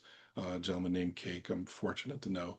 Uh, he has been on my case for an Asian sauce because he takes our honey habanero and mixes it with soy sauce for sushi. So instead Awesome. of using wasabi, But yeah, and he swears by it. And he's like, dude, you need to make this into a sauce. And I was like, I can't wrap my head around. I'm not the biggest sushi fan, but I love Asian cuisine. I just cannot wrap my head around a honey habanero and soy sauce. So again, if there's anybody who wants to try it out, if you guys want to try it out, I'm just throwing that out there as a hot tip from him because monthly he is on my case. Like, hey, think about it yet? I was at this, or he sends me photos at the restaurant where he's doing it because he brings hot sauce to the restaurants with him that's because he awesome. loves our hot sauce. We'll have to try that next time we Yeah. have sushi. Yeah. Try it. A little Sounds honey delicious. habanero with soy sauce. I'm not a fan of wasabi, so any alternative is perfect. Exactly. And this is what he does. So he swears by it. So give it a shot and let me know. Definitely will. Do you still watch Hot Ones and all that? I try to. Okay. Again, I try to catch episodes here and Hmm. there. Do you have any favorites? Because I'm they're doing the verses now, which is a lot of fun Right, too. right. They did Guy and And Ryder. Ryder Yeah, I recently, haven't and So that seen was a that. lot of Yeah, fun. haven't seen that. Yeah, I mean, what are some of the old episodes? Conan O'Brien always sticks out because Okay. he went absolutely just crazy. Old Conan O'Brien, into drinking everything and being just over the top. Mhm. Some of the folks who get on and just they have no reaction to anything. Rob Lowe, I think, was Right, one, Rob right? Lowe, Yeah. insane, right? He's Just choose right through it. And you're like, I did not expect that. right, I appreciate the people that eat the full wing, Yes. not just take a nibble off of sure. it and go, "Oh my God, it's so hot." No, eat the whole thing. Yeah, I mean, you have, the iconic performances like Jennifer Lawrence, who just like it got turned into a meme, or Shaq's one got turned into a meme, right? So you have all those iconic performances, but it's such a unique show and what Yeah. it's brought out. And again, it was just done out of passion, right? Like, Hmm. an old complex story, journalist, and it's just like, they made it work, and it was Yeah. something that, they just kind of threw together, and it stuck, and people loved it, and it brings out a different side. It's not a Yeah. traditional interview show, and Yeah. just respect for the journalism side of Mhm. taking a chance on That's something what's fun new. about the verses too, is it's like like I said, we're big wrestling fans, and they've had some wrestlers on there too. Remember the Drew McIntyre and Sheamus one was a Mhm. lot of fun. Yeah. Just asking someone else the questions and they have to either answer, Or take the take the wing. wing and stuff. That's just a fun concept, and it's something that will it's never gonna like get old too, because every episode is going to be different with every person you bring on. Like we've learned with doing this is like in the same field, you can ask the same question and you'll get the different answer from every single person. It's just that's the great thing about it is Yeah, without adding hot sauce and clouding Right. judgment yeah, brain and yeah, synapses and everything else, yeah, or enhancing them depending on which way it goes. So, exactly. Yeah. but yeah, so again, phenomenal concept. Just Hmm. kind of almost a truth serum esque vibe. Yeah. Like, oh Yeah. my God, just make this stop. I'll say whatever you want. Just make it stop sometimes. So, but no, yeah. Again, with everything else, get into the shows once in a while. Not as an avid follower as I've been in the past, but You're busy. So yeah, been busy. So again, yeah. like I said, don't even having started the new culinary show, and it's just like TV is always kind of like, okay, we watch one episode of something a night Hmm. after dinner, and just to make sure, staying together with the wife, and we Mhm. Yeah. have time. All right, kids, go downstairs. We're gonna watch something, and Hmm. get one episode a day of that. So it's kind of the journey there. But yeah, You have collaborations also. yeah. So again, one of the things we stumbled forward on in this, talking again, because we didn't expect any of this. We collaborated with YouTubers, are called Perkins Builder Brothers, Jamie, Eric, Brad, the whole crew out there. Um, She went out. Okay. just kind of stumbled into that through a buddy of mine. He's, said, "Hey, have you seen?" Oh, I was like, "Yeah, I've seen him here and there on my For You page or whatever. Come across once in a while." He was an avid watcher. And he's like, "Yeah, we like building things. They make these beautiful custom homes and cabins, on the East Coast and right outside the Appalachian Mountains. We're in a family construction business, and their family business, we're a family business." He's like, "Yeah, the viewers always send in hot sauce, and what do you think? Maybe they'd want their own hot sauce." And I was like, "But again, they don't know me. They got 1 million followers. They're huge. What am I like? We're over in Arizona. What are they? How are they going to trust us?" So I was like, "All right, well, And my buddy was just like, "Hey, worst thing is you're sitting exactly where you are. They don't answer you, and you just keep on keep on." And it's like, "All right, fair enough. That's." So I spent some time building a pitch, sent it over, and sure enough, they came back. And so fortunate to work with them and their brand, and kind of do a collaboration hot sauce. Again, never thought we would do collaboration hot sauces with YouTubers who have 1 million followers and built this beautiful um, brand, and Mhm. behind them, and they're doing this whole they're kind of taking on the HGTV kind of esque, but they're doing a full live, kind of training for other folks to come into the business, and they're calling it, um, measure twice. And so they're doing this their own competition. So they're setting up a construction competition. They have real prizes, real sponsors. A really great thing that they're doing. Just more visibility into the blue collar world and getting people interested in not needing big production companies and Mhm. big money to do it. They can do it themselves, and Mhm. they're partnering with a couple other YouTubers in their community as well. So, but yeah, they just made some construction themed hot sauces. Made one for their podcast at the time that they had called "Let Jamie Talk" for one of the brothers. And yeah, just a fabulous collaboration that we were able to work out with them and do some unique flavors with our peach habanero. Got some Fresno chilies in that one as well. The coffee form I mentioned, coffee hot sauce, which again was kind of way out there, but pairing that with the chocolate habanero brought some spice into it. Kind of good morning, big wake up call with the spice on that one. And then we did, for the Appalachian Mountains is, known as the entrance to the Smoky Mountains. And it's like, okay, well, let's do some Chipotle Serranos and kind of get that smoky feel to it. So, very regionally tied to them, their business, and of course the names being all construction. So very fortunate to have that collaboration with the Perkins Builder Brothers. Just love those guys. They're just overall just great folks, right? Yeah. Again, talk about that community here in Queen Creek Mhm. extends out to those guys there That's cool. exactly the same way. When we recently had some stores go sideways with Painted Tree Boutique nationwide, they shut down. We were in the 3 stores here in the valley, and one day they just shut down, sent an email out. It was a whole thing. They took time out of their weekend to post a video and say, hey, don't buy the hot sauces from us. Our good friends who make these sauces just had this terrible thing happen to them. And then he's at a track meet for his son. And he's just posting that out to his, again, millions of followers and folks. And again, just fortunate to have folks like that in your sphere. And so couldn't ask for a better, first collaboration group to work with. And, they're just beautiful people at the end of the day. And, to find those folks who necessarily aren't there for money, they're not there, for what you can do for them, try to take it. No, they're just there. They're good people wanting to build their business, have fun, make an impact on this world while they have a chance. And you can see that through the content and what they do every single day. So love them absolutely. So Awesome. Is there anyone you'd like to collaborate with? um that has been one of the things that we've looked at. But again, we never forced that collaboration. So it's like one of those things like I'd love to collaborate with anybody who wants to collaborate. Yeah. And so, I think our next collaboration, I'm really kind of looking at honing here in Queen Creek. While I love, again, Perkins, that collaboration, I would love to have something here more local. We have tons of new restaurants. So, I've reached out to some of the new restaurants coming along and just kind of plugged us and said, hey, we're here. If you ever think about anything, you want to do a wing night, you want to do this, you want to do that. You want a custom sauce, right? Like Rusty Buckle coming in, they have their I think it's Dutchman beer and whatnot. So talk to their chef. Have you reached out to Old Ellsworth? So no old Ellsworth. Matt, one of the co-owners, I think is a co-owners. Sorry, Matt, if I'm missing it, but we both sit on a subcommittee and for Queen Creek for art and placemaking. So like the new electrical boxes, like where the new Circle K is, it has a skin on it now.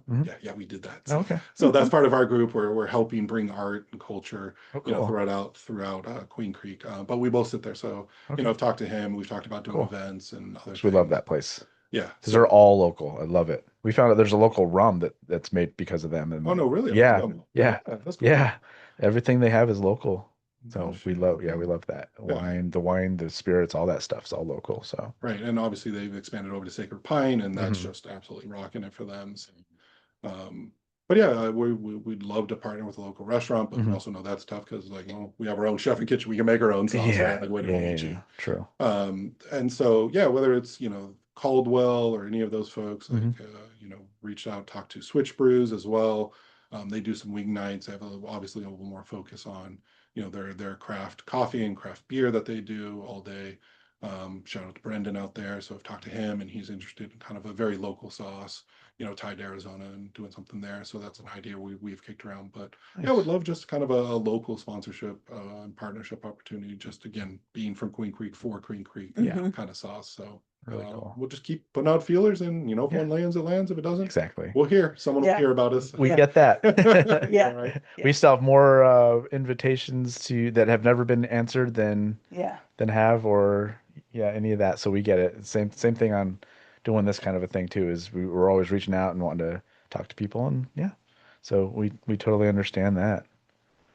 So, but if anybody Queen Creek restaurants are listening, give me a shout. Jared at getsalts.com.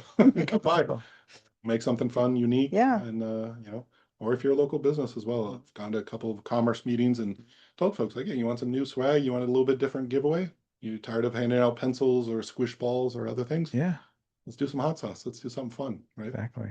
It's awesome. When we were out there at your place, you talked about doing like a date night type Yeah. thing. That sounds so cool. Yeah, so the kind of iteration of hot sauce, and again looking at all these different experiences, because like again, whether we're doing wedding favors, we're doing these collaboration hot sauces, going to farmers markets, one of the business side things is we found like, okay, we need not just selling at retail, what else can we do? And so um kind of inspired by another hot sauce company called Condomaniac. They're in the UK. Um, they've done wonderful things. Actually, they took on a challenge for Clarkson's Farm, because Clarkson Farm, he has the Farmer's Dog restaurant, and everything's there is all about British. So again, very local. Mhm. Everything has to be made, and so they took on the, like, he wasn't serving ketchup and Coca-Cola, and they're like, oh, can we make a British source ketchup? All the ingredients have to come from Britain. So the folks over at Condomaniac did that, but they do custom made hot sauces as well. And so that inspiration mixed with, what we do here in Queen Creek, and, other places like Sur La Table, they do cookie nights. Olive Mill does cookie nights. It's like, oh, okay, can I combine the two, the agri-tainment side of what Queen Creek has with making a custom hot sauce bottle, which you can order online at Condomaniac.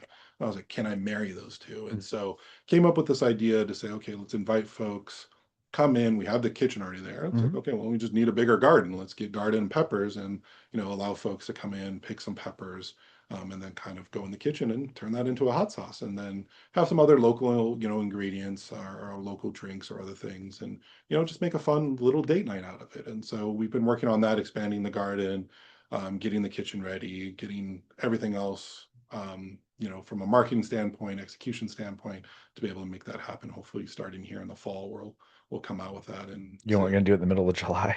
yeah, even in middle of September or the fall, right? Like, we know it's rough. But if we can get folks out there after the sun starts going Yeah. down, it's a little bit more manageable. Yeah. It's going to be a sprint out from the kitchen and right back into the AC, because even picking the peppers this morning, it's like I went out there and it's like, oh, the back's already wet. It's like, oh, I'm gonna go do this conversation. Do I want to switch my shirt? I was like, oh, it's too late. We're already in this. It's typical Arizona. I'll Yeah. be fine. It'll dry. Yeah.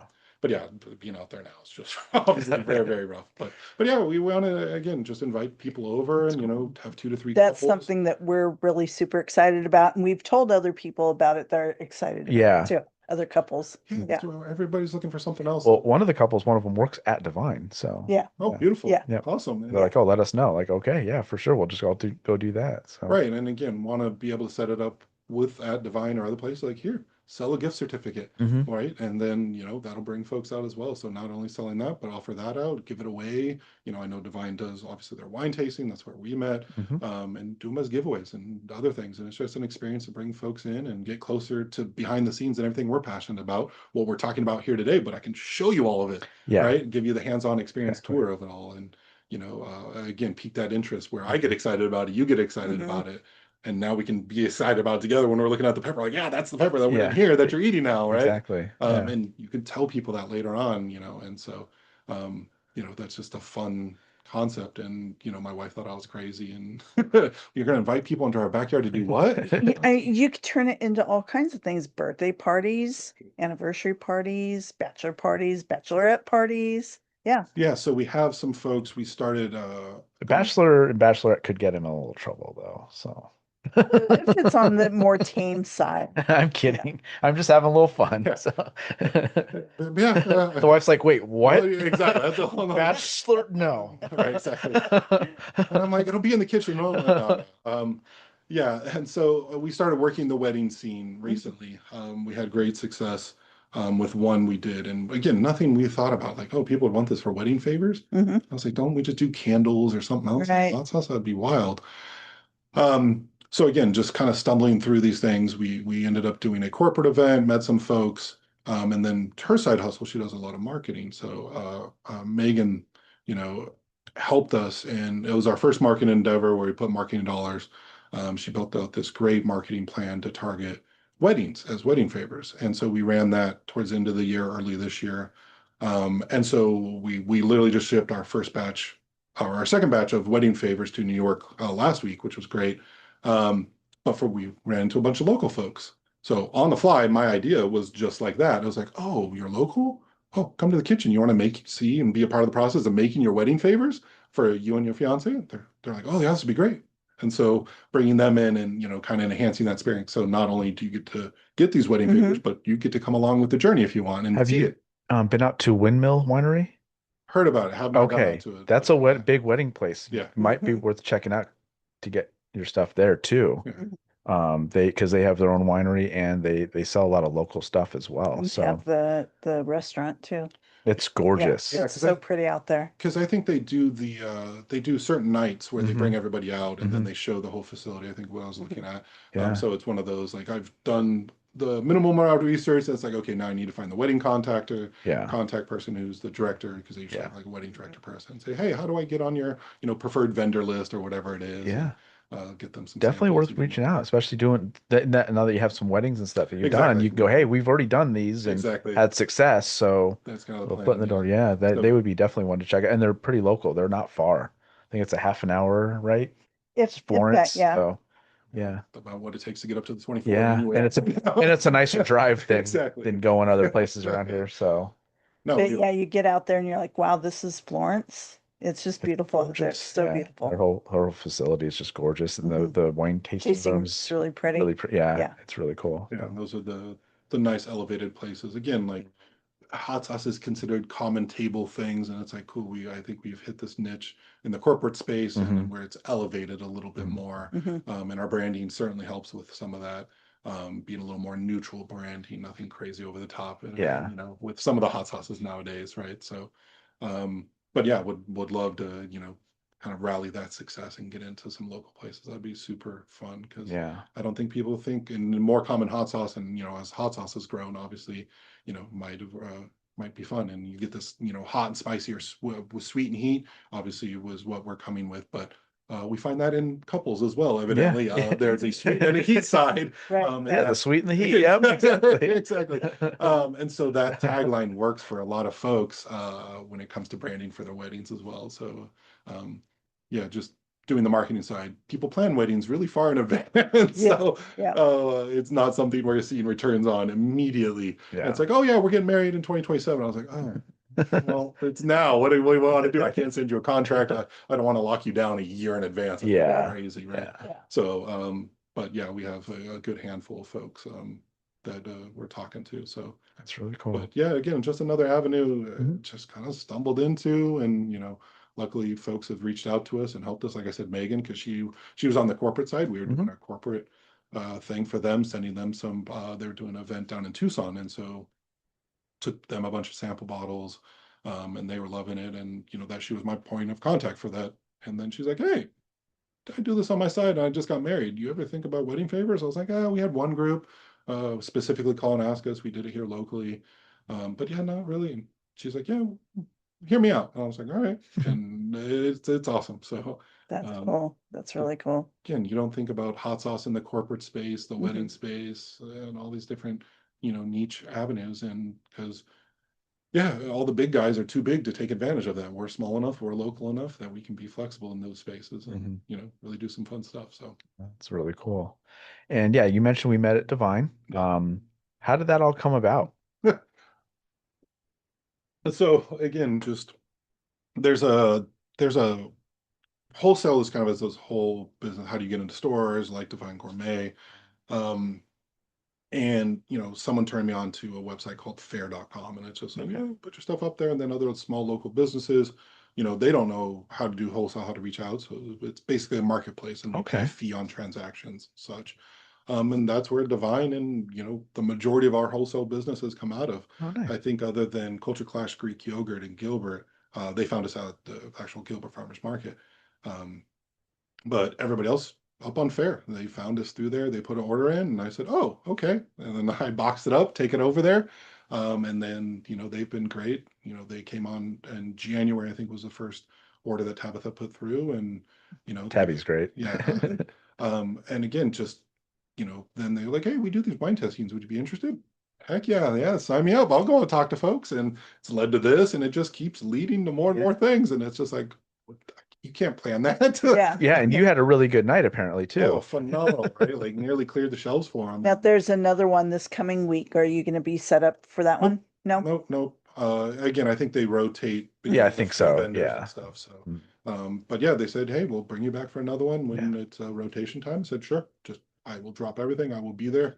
Yeah, we're Uh, pouring on Thursday, so nice. we pour a lot there. Yeah. Hell, if you ever need us to do your stuff, you can't do it. We're usually at these Exactly. anyway. So Yep. There. the last three times we thought we are just gonna go and just hang out and have fun. I was like, hey, last minute, you want to pour for us? Like, sure, that's fine. Yeah, no, we don't Yeah, mind it. we had told him quite a while back, if you ever need any help, we'll help you out. And he's like, well, be careful what you wish for. You're on that short Yeah. list now. Yeah. It's fun. We always meet a lot of people and give our cards out and everything. So it's always worked out great for us anyway. And now there's regulars that we see that we've made friendships with. And so it's a nice little networking spot. Yeah, and again, the story I always told at Divine, like, again, I'm like, oh, it's wine. It's like, okay, I get all the gift baskets, the local goods, great support, but we're not the focus. And so again, that first time going out there, the wine tasting, it's like, okay, people are starting to come in. They just kind of look at you, walk by. I'm like, yeah, that's what I expect, but got to keep smiling, got to keep moving, right? The next thing you know, yeah. And then the tidal wave just hits, and it's just like, again, you're always worried. It's a new space. You're like, oh, is this going to work out? Is this a waste of time? Am I going to ruin this relationship because they do this event? No one's going to buy it, and then they're not going to order again. Nope. We, like I said, nearly cleared out the shelves of Yeah. everything Awesome. that they had, and So good. they re-upped. I bet on myself. Brought a bunch of cases of hot sauce, like, with the attitude, like, we're gonna sell them out, we're gonna do it, and sure enough, the community was gracious enough. Everybody loved it, and again, restocked them right there on site, which was Yeah. great. Just here you go. Here's 5 more cases, and they were ready to rock and ready to restock them the next day. Yeah. So, No, those events are crazy. Mhm. right. Yeah, We've been to some where we're like worn out, like because we've already worked a full work day, Right. normal work, and then we do that, and we're like, yeah, the first half an hour, you're like, okay, this is gonna be kind of slow, and then all of a sudden you're like, when was the last time I took a deep breath?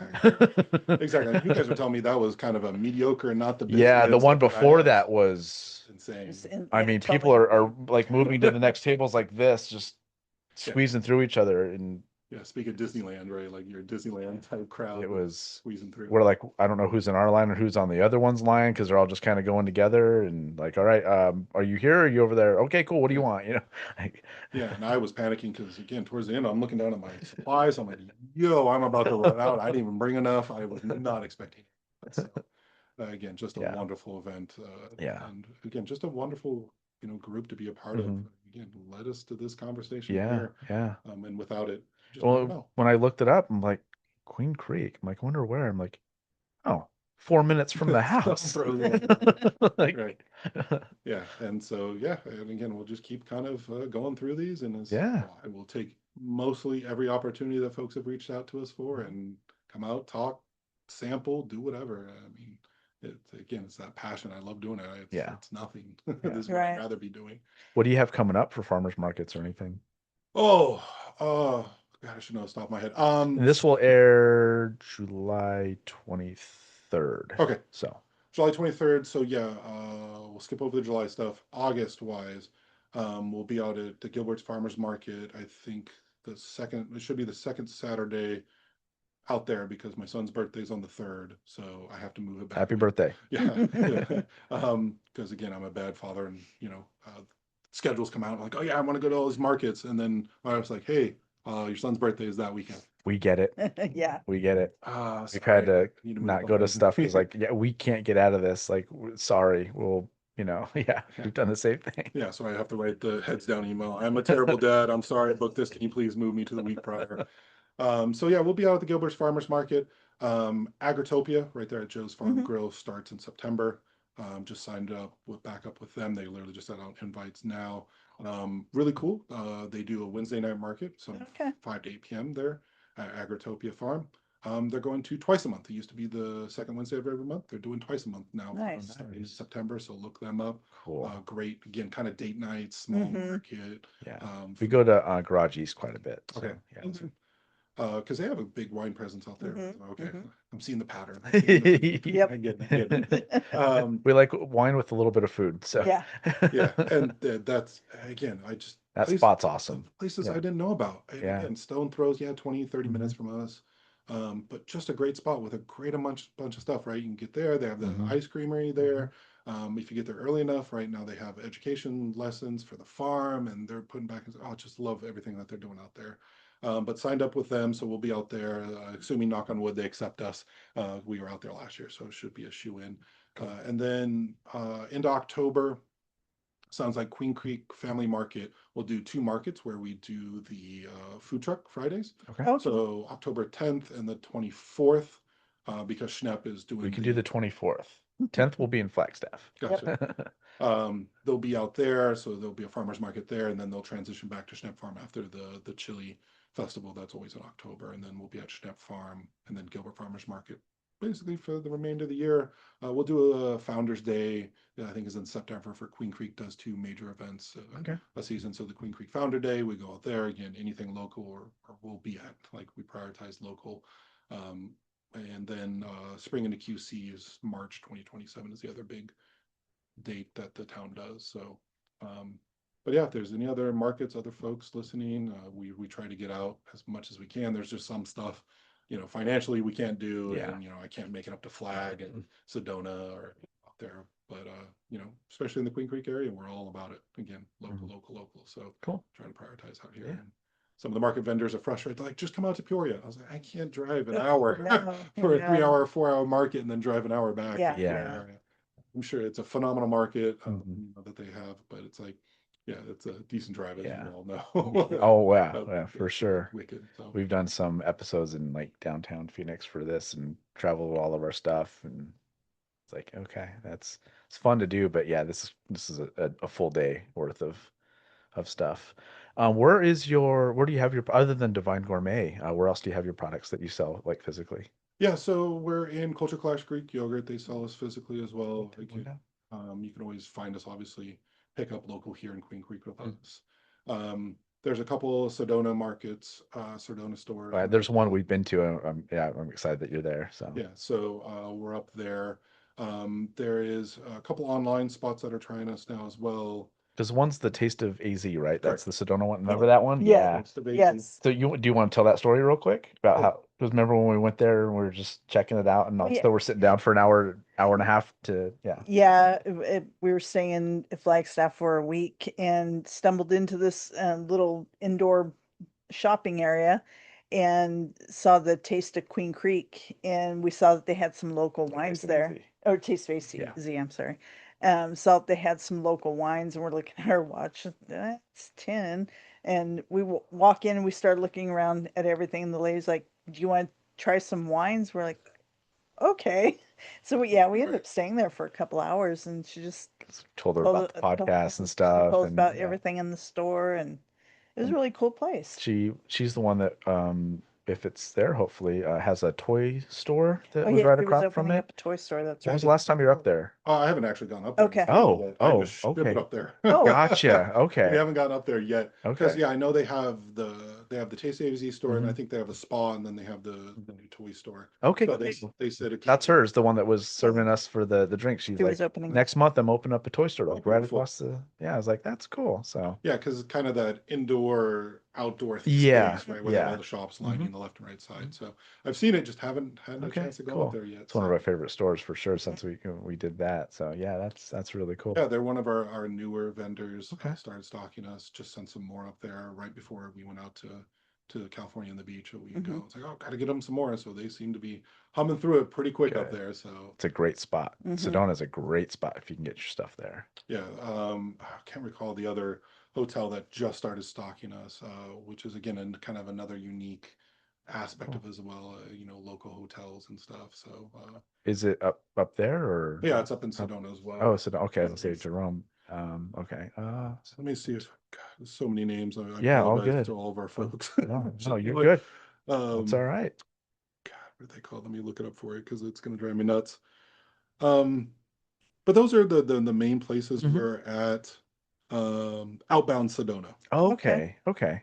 Yeah, Taste AZ made it Mhm. or made in Arizona, depending which side. And then yeah, Snacks of America, and then there's another local Farm Box Arizona. Okay. They've stocked us. They were one of our first wholesale groups. They haven't stocked us in a while, but they still have us up on the website. I think they still have some inventory. Cool. And then Snacks of America, gentleman wanted to kind of do the increase in popularity like you see in various stores where you get like get the Coca-Cola from Japan or the Snickers from Korea, and it's all different flavors that we don't Okay. have here. And he's like, well, I want to do the inverse. I want to curate local snacks of America and then make Okay. those available to a wider audience. So he just started. He's purely online, and so he sells our stuff amongst a great other snacks from small businesses like us. So Cool. And you can get it direct from the website as well. direct from the website, Okay. obviously, ship nationwide. Directly with us, free local delivery for anybody in Queen Creek, Santan. We'll drive it to your house. So if anybody ever runs out, I'll drive it to you. And faster than Amazon. Usually it's the same day because I see that order and you get that endorphin hit. I was like, oh, time to go. Let's go. Right. I'll drive it. Again, it's the local community, right? Old idea of like, oh, it's the milkman shows up with the crate of milk. Well, no, it's Jared with hot sauce. It's awesome. And he's dropping it on their doorstep. We're friends with the winemaker. Same thing. He'll deliver anywhere in Arizona himself. Yeah. Yeah, and again, it's just you get that connection, and That's cool. Yeah. you get to meet people, see people, and see our regulars where we're not in season doing markets as heavy as obviously in the summer. So it's an avenue folks can still get our hot sauce and pay the same exact price. So Very at cool. least keep it friendly for all the local folks. So And any of the events that you're going to do at your facility as well will be on the website when you Yep. start doing those. Cool. yeah, we'll definitely start promoting those. Looking Let forward us to know it. too. We'll help promote it as well. So Yeah, we're excited. Yeah. hopefully do some testing. Hopefully here in prior to September, do some local folks have people come in and do a dry run, make sure Yeah. my pitch and everything's working before I start exchanging money for it. And there's a value proposition. Gonna follow the same pattern I did with the hot sauce, and Yeah. I'll bring you in. I won't charge you anything. You'll leave with some stuff, but you're gonna take a survey for me and give me some data and some results, Yeah. and tell me the truth whether this is a cool thing or what should I do to make it better. Cool. So we'll get some folks in for that. Hopefully it'll be hot, but it'll be sometime in August. We'll do it late at night and make it comfortable for folks, and Cool. just again have some fun. Yeah. Make some hot sauce, not take ourselves too seriously, and have some cool culinary, and hopefully no one scrapes a finger or loses anything, and we get to enjoy ourselves for a night, and That head sounds home. like so much I fun. know that when we told our friends that, like, that sounds amazing. You let us know when. I'm like, okay, yeah. Yeah, Absolutely. and again, I get very excited about things. I tell folks, and so I keep my wife's the opposite again, the sweet heat. She's the introvert. She'll never come on and talk about anything. And I keep hyping up people, same thing. And she's like, you have to stop hyping up people. We don't even know if we could do this, if it's going to land properly, if the pepper's going to be ready. There's 900 things that could go wrong. But I was like, well, we only need one thing to go right, and those 900 other things don't matter. Yeah, exactly. As long as everyone's having fun, who cares? Yeah. It doesn't have to be perfect, and Yeah. and so we'll get there. But again, I'm very much hyping it up for the same thing. And anytime she hears me do it, she's like, stop, just adds to the pressure. I'm like, it'll be fine, it'll work out, right? Like again, I'm very much we've over the years that we've been together, and married, of course. Like I'm very much like, oh, we'll figure it out, right? I'll order a refrigerator, we'll take the truck. She's like, how are we going to get this off the truck? I was like, oh, I have a plan. I have zero plans. I don't know. But they helped us load it in the truck, early on when we were Driving reverse really fast and just hit the brakes. exactly. I have no idea. I'll figure it out when I get there. Right? I don't know, but I just tell her that, and she knows I do it. But in the moment, she just feels more comfortable about it, and then she forgets that I have no clue what I'm doing. I'm just figure it out as I go along. And then sure enough, we get home, and it's like, okay, I can use the tailgate if I can hold it. I'm a pretty 6'1" guy. I got some weight behind me. I can hold it. And then I just slide it down the tailgate and leave the weight on the tailgate, and somehow that worked. And now it's on the ground, and We're good. We didn't have to hire anybody Yeah. to take it off the truck. We're good. Early on, real early on, we started dating. We had a house in Peoria in 2009, and same thing. We were at Sears buying a 7-piece like patio set, and we had her Ford Taurus at the time. She's like, "How's this all gonna fit? We have to go pick it up." I was like, oh, "I got an idea. We'll figure it out." No, we're driving down Bell with our hands out, holding the top down because the wind's picking it up, and it Yeah. feels like you're gonna fly away. Yeah. You know what? We'll just figure it out, right? There's a certain amount of planning that goes into it, but have an idea, have fun. Everything else will just fall into place. Yeah. And now you remember it.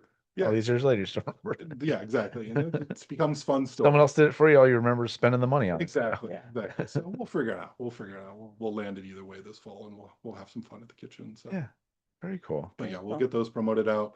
Knock on wood, we'll work with Queen Creek because I think there's a larger interest with Explore Queen Creek and everything that they do. And again, another event that we want to try to, ride the coattails of what Schnepp and Olive Mill and all the big guys are doing and say, hey, we have an event too. We do some little stuff, come out and see us. So, Yeah. Awesome. They've been, again, gracious, opening up their arms to help promote us as well and do some stuff for us. So Yeah, if you need any help promoting too, let us know. We'll put it on our stuff as well. So wonderful. Yeah, we'll yeah, get it out and hopefully get a line and yeah, get people coming in and hopefully overwhelm us with the excitement to do it. And then we have bigger problems, good problems to figure out yeah, without Right. finding yeah. it out. So yeah. Very cool. Okay, so last question. Since Justin's a drummer and the podcast is called Drumming Up Conversation, who is your favorite drummer? You can do multiples if you Yeah. want also. All right. So I'm gonna struggle with this, y'all. Like, That's fine. I can help you out. so I can go through the top line folks, right? I'll give you a Chad, I'll give you a Oric, or sorry, Lars. Um, it's like cool. I can name a Metallica, Red Hot Chili Peppers. Beyond that, like maybe I'll throw in a Phil Collins once in a Okay. while, right? Okay. Like respectable. Oh yeah. But I'll throw this back to you. Hmm. There's a gentleman on social media. I just know him as a TikTok drummer. Okay. El Estasapario. Serpient. Yeah, Yeah. that to me, He puts all like the dumbbells on a snare and stuff like that. his And yeah. his add-ins, everything else he Hmm. does, Hmm. and that, I like it. Again, I'm not music inclined. I can't read The music. Groove Father, right? That's the hat he has or whatever, I think. I think he's got a wicked beard, Yeah, yeah, and yeah. Yeah. yeah, and Okay. I know who it is. the fill-ins and everything he does and he Hmm. adds into it. And again, being able to do something different with your left foot, your right hand, your left hand, and how fast and how clean that looks to me as an outsider. Again, Hmm. I'm not musically inclined. To me, that is just, I will sit there and watch it. It'll come up on my For You page. He'll cover some song. He has a bunch of flair into it. Even Hmm. watching other people who are musically inclined react, like, what did he just do with this double drumstick? Where did this other one Yeah. come from? Yeah. Just respect for the game and Yeah. what he's done, and getting into some of his background, and he talks about it, where he dropped out of high school just to do this. Again, it Hmm. was for the passion. He loved doing it. Yeah. Everything else is just falling on. He didn't do it Hmm. for followers. He didn't do it for Yeah. money. He loves playing the drums. Hmm. That's what he believes he's here to do and Hmm. what makes him most feel alive, to his own quote. Hmm. And so finding those inspirations through him, through that, is, again, I think, the connective tissue between all of this. So he is just one of those folks when it comes to music and specifically drumming that I could just sit there and watch whatever he's doing. Doesn't matter what he puts out.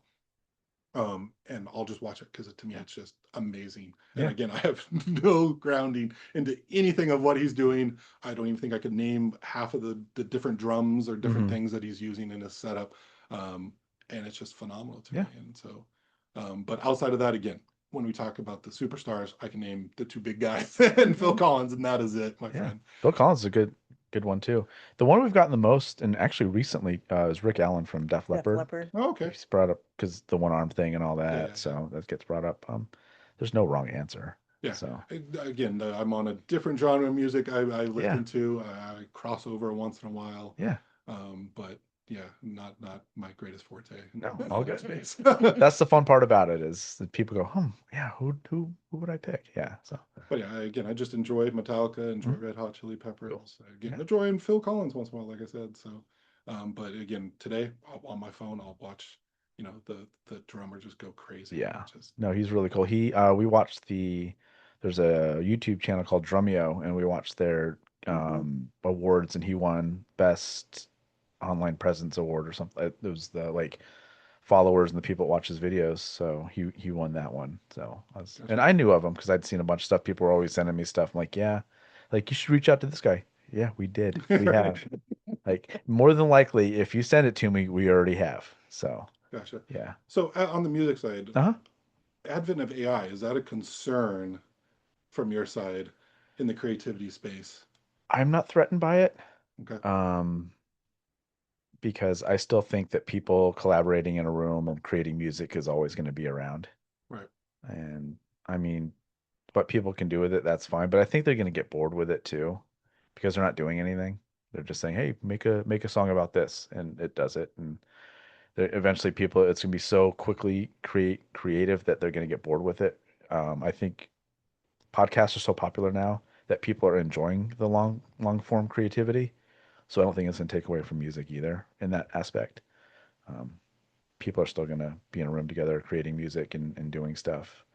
Um, I think it's more going to be a threat in the pop world than anything, and Hmm. that's not really my field anyway, Sure. because it already is. It already is, right? Yeah. So I'm not concerned with it. I think talent is always gonna overshadow anything else that comes out. Someone with a great voice or can play great on an instrument is always gonna overshadow anything like that.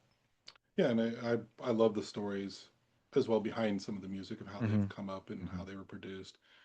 Again, in the music side, like watching and listening to like a One Republic talk about everything that they've produced and Hmm. done songs that they've gone through where things are just messing around, they end up becoming hit songs. To Timberland and all the beats and producing he's done, and again in the room with some of the mega stars, and yeah, things sometimes work out, some they don't. And Yeah. to your point, I think it's that journey, that passion that leads to the end outcome that is more Yeah. special than necessarily doing it fast and quick and getting something out of it, right? So, Yeah. Letting something else do the work is gonna. I mean, there's still tons of people that do painting and all that stuff that are hugely popular. It's not like, I mean, I could very quick like I use AI on a lot of stuff. sure. It's like, especially with like thumbnails for episodes, I've started getting into doing that, and it's great. Um, and because we're doing it weekly, it would just be hard for someone to just do that Right, right. anyway. But like we originally had someone design our original logo, and recently I even asked him like, "Hey, are you cool if we start doing some AI stuff with it?" He's like, "You bought it from me, it's yours." I'm like, "Yeah, but it's still something you created for us. I want to make sure you're okay with us doing that." He's like, "Absolutely." He's like, "Some of the stuff he's done is actually really cool." I'm not taking away from what he originally did. I'm just adding like we do like holiday themes for it, like Fourth of Right, right, July yeah, and yeah. Halloween and Valentine's, all that stuff. We just make it with that logo, and we're not the logo's still there. What he did is still there. We're just adding stuff to it. Right. But I'm always big on letting the artist do stuff too. Like I wouldn't have had AI do the original logo for us. I wanted someone to do that for us and say, "Hey, here's what I want. I want you to design it. We're gonna give you money for it," and stuff like that. My most recent band Right album, here. Yeah. This is yeah, we the have the band paint. album. Oh, Yeah, nice. we have the original painting in the band room right there too. I'll show you Yeah, when yeah, we're yeah. done. But yeah, guy hand painted it. It's on a wood canvas, Hmm. and he just digitized it, and we used it on the album. And like now, I want like here's my idea because I'm like AI is still stupid in my because there's times like if I told it to do something like that, for one, it would probably say it couldn't Right, because of what it is. right, So there's the problem. right. And two, it's not going to look like that. No. Like when And I and want so something that's that important to me, I'm going to the have someone do the it. background story on this is Justin did a deep dive on Spartacus. Okay. And so the whole album is a concept album on the Spartacus Wars. Oh, cool. And it literally took, what, a year and a half? Oh no, With it took me a year and a half just to write up the just the yeah, research. the research. Uh, he, Wow. I anything got a you new good want to know about Spartacus and the Spartacus Wars, he'll tell you what it is. well, and Yeah. what was crazy too is we got a new guitarist that but when we brought him in, that was the album we worked on, and he's like we were talking the first night we met and stuff because he lives really close too. He lived even closer when we lived at the last house. And he came over and he's like, "Yeah, I was talking, like, here's the concept and stuff." And then I handed him all this research I did, and he's like, "Oh my God, you weren't kidding." Like every song had, okay, here's what happened here, and Right, this is right. what, and he's like, That's that's crazy. nuts. But he's like, it helped. He's like, it helped me write it because I knew exactly what theme you wanted, what vibe you wanted for the song, and it's like, yeah, that was me doing a bunch of research and reading and writing stuff down and making notes. And I had one of our we're good friends with a guy that owns a ghost tour up in Goldfield, Oh, cool. and He has a very strong speaking voice. yeah, he doesn't like have any microphone or anything when he's doing these tours and all that. He's just very strong voice. So I had him narrate it and stuff too, Oh, which was really badass. cool. And so yeah, just again the community as well. But yeah, just fun. But again, I'm not worried about AI because Sure. there's gonna be people like me. There's a lot of people like me, and probably you too that want to have someone design stuff, the person doing it, Yep. especially if it's very specific. Because I don't want to sit there all day and go, no, change this, no, change that. Whereas I can talk to a certain person and like we did it through Zoom with this, and Mm-hmm. he was drawing on the Zoom call. Like he we I did a screen share or whatever, Mm-hmm. and he started drawing it all out. I'm like, that's amazing. Mm-hmm. Like he was starting to draw Yeah. this out on the. I'm like, and I'm watching him do it. Yeah. Yeah. That was really cool. Yeah, and I'm like, yeah, that right there, exactly. That's exactly. He's like, okay, cool. That Yeah. would have taken me 3 days on Yeah. AI. Right. You get dialed in with the human Yeah. No, conversation. I don't It's want that insane. on. Yeah. So Spartacus, um, his fighters, they were all crucified on the Appian Way. So he's got all these little trails on the Appian Way and everything. It's just the detail that he did was so amazing. And then it's me and my Yeah. keyboardist on the Yeah. guitarist was superstitious and didn't want it, so we'll Yeah. just have him with long hair. And, Yeah. but yeah, so it's really cool. So again, yeah, I'm not worried about AI. And then we had a local company that Yeah. made the tumblers for us. And Nice. yeah. So Yeah. Very And cool. again, I'm in the same space, right? The Yeah. creativity side you can't get over, but no. you just can't replicate. Like we're looking at having someone come out to a mural for our garden, Oh, cool. right? So all hand If- painted out. If you don't have anyone yet, someone, we have someone. I do have some. okay. Yeah. So his name's Juan, and he Oh, cool. he Okay. did on Old Ellsworth Loop. There's the big red chair. Yeah. There it says Queen Creek on the back. He did that one. Oh, Okay. cool.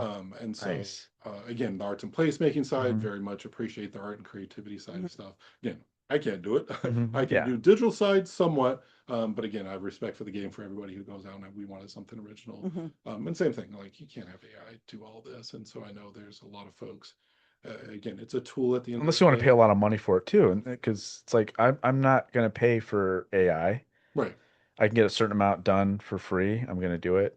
Like you said, the thumbnails stuff, that's easy. I just tell it, hey, use this picture, make it this theme, and have it say this, and it's pretty good about it. Yeah, I mean, the majority of like what AI like we use for is more just memory bank for me. Like, Mhm. hey, what did I say? What project? What is this? Yeah. Or like, hey, I just signed up for all these markets. Put them on my Google calendar. It's just more of assistant driven rather than creative Yeah. driven of mundane tasks like I don't want to do, or it's going to take forever. Just hey, you go do this. Or if I have large data sets, throw it in and say, hey, you analyze this data set and come back and I'll look at it because I don't want to spend hours writing formulas and other stuff. So Yeah.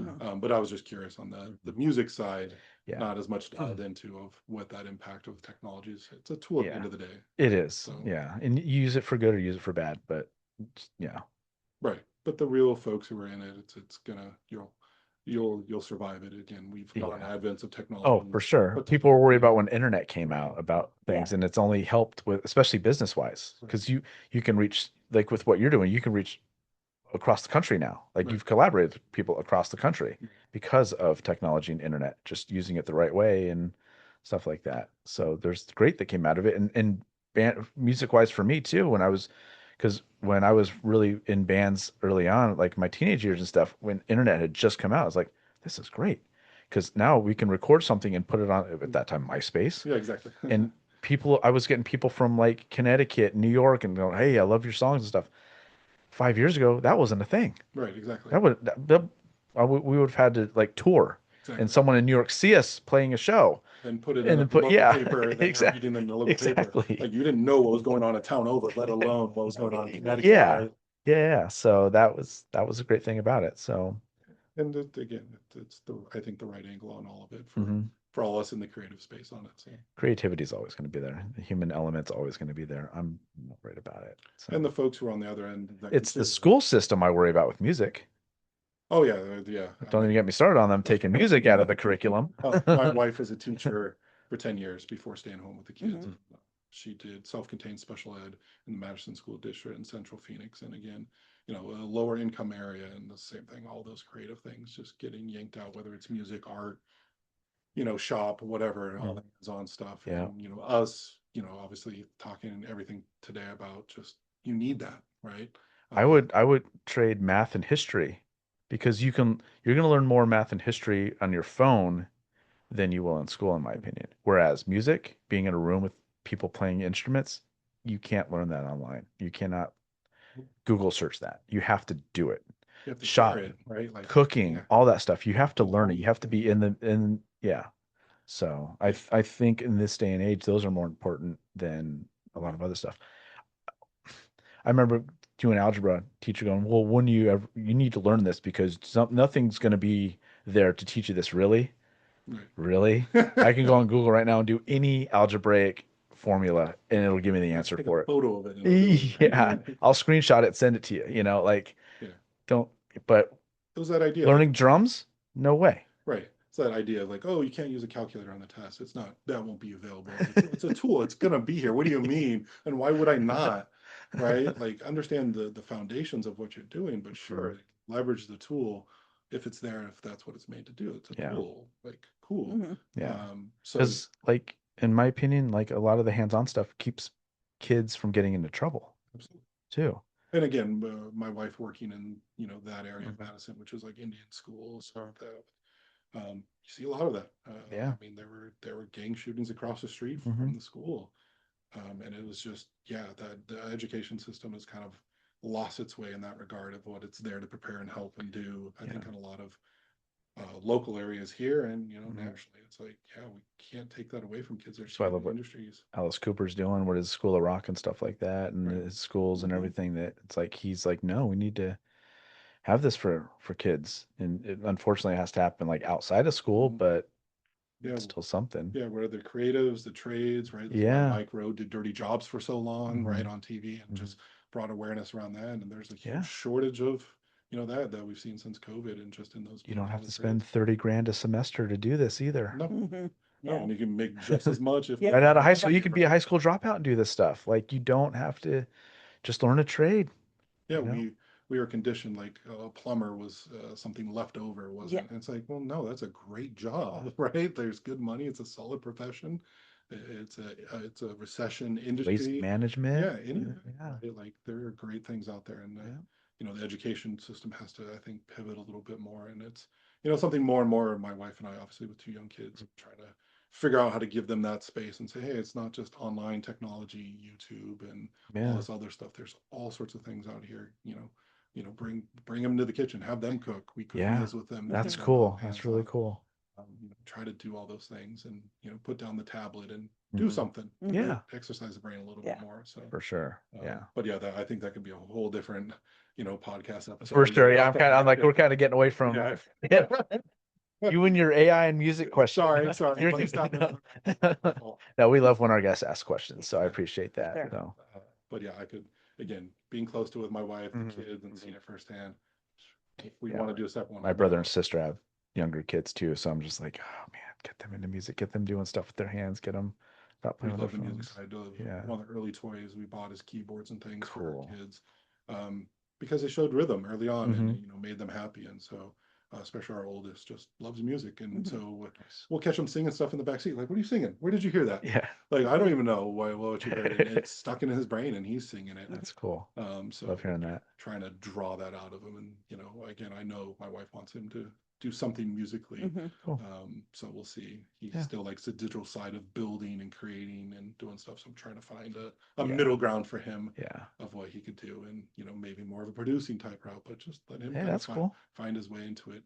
Because even music wise, even again, kids in Minecraft and music, Mhm. he wants to like override and mod and do different sound effects, and record music, and record him saying things and put that over the top. It's like, okay, that's an angle I can play with. Mhm. That's a kind of a middle ground. And that stuff's not expensive like it used to be too. Uh, Like setting all that up, other than the microphones, everything else is very inexpensive. Except for So, your drums. well, the drums, yeah, that's a difference. I've been Yeah. building those since high school. Yeah. So, but yeah, but even just something for him to get started, a yeah, headset and a microphone, just to yeah. start hammering on and see if he likes it, and we'll go from there. I mean, he wanted, what do we get? Oh, we got a like Prime Day sale, like a $15 camera, but it actually prints. I mean, Oh, they're cool. terrible black and white. But he said, when we're on vacation, he's like, oh, I want to take real photos. Hmm. Okay. So now he's in the kitchen taking family photos. He's trying to frame it. And again, like the advent of digital cameras and that technology shift put cameras in a lot of folks' hands, didn't replace photography, the Yeah, Mhm. profession of it. It did, yeah. got more people interested into it. And it made um getting your photos done cheaper, which made people you can take more photos on Exactly. your so it made people even do it more, Right. made it more popular. Exactly. So yeah. So I think summary is, again, no matter what, you keep kids interested in stuff, do stuff hands on, keep them creative, whether it's Mhm. culinarily with hot sauce, musically, divine, Just creativity in yeah, itself, yeah. just Just keep, hands-on creativity. yeah. So I think the message, make sure everybody has an outlet for creativity. Kids, Yeah. adults, everybody, do something creative today. Play Yeah, board games. I even tell people, hey, put your phones away and do a board game night or something. That's always fun too. right up our alley. We have stacks of games. We have stacks of coloring books. We have stacks of crayons, felt markers, colored pencils. Anything that you want to color with, we have it. Yeah, so when like my sister or brother bring the kids over and stuff, it's like, here's some coloring But books. we color Yeah, ourselves we'll too. color ourselves Yeah. too. But Oh, yeah, yeah. absolutely. Like, Yeah. we have in our kitchen, in our dining room, it's just board games. Like again, so we have Awesome. board and a buddy of mine, he has older kids. He said, do board games with your kids, do family game nights. And so Mhm. again, being a video gamer and Yeah. gamer, I was like, cool, I love board games. I grew up an only child, so Okay. I didn't have many board games to play with folks. It was just me. Our daughter too. At Christmas, her grandmother would give her board games, and she's like, "Oh, Two great. to Two to 6 players. Awesome. Thanks. So She was talking about not too long ago playing Clue by herself. She's like, "Yeah, I used to just play Clue I know by who did myself it all the every time." time. Yeah, she always won. Operation, I 100% every time because no one was there to tell me I Yeah. didn't. yeah, and it was on the board games when we were out in California. We were in Carlsbad, and one of the Carlsbad shops was a board game shop. It was a coffee shop, and they have like, hey, if you sit down, just here's Yeah. community board games. So we just sat out there for hours playing different games we had never played with the kids on Yeah. vacation, and Mhm. again, everybody was dialed into. We even played Guess Who because kids hadn't played Guess Who in a while, and they had like a superhero version on the back, and they were trying to figure out how to ask the best questions, which was great.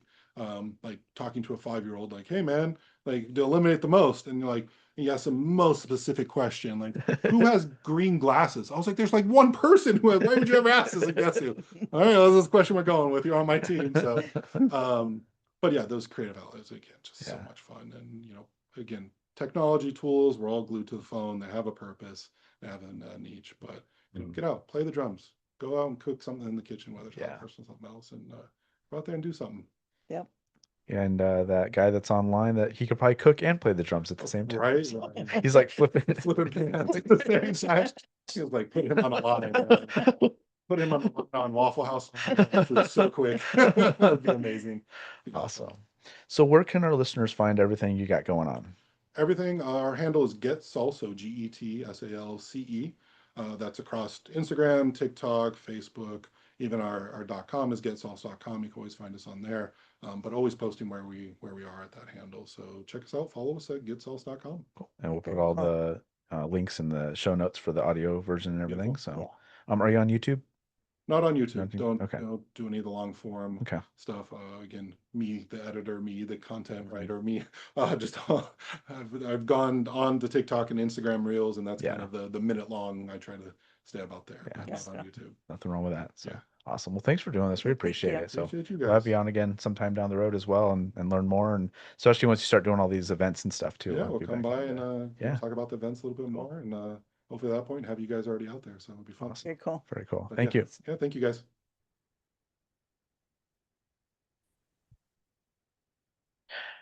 Hello, horror fans. This week's Flagstaff CreepyCon prize pack giveaway question is... What musician wrote and starred in the movie Strangeland?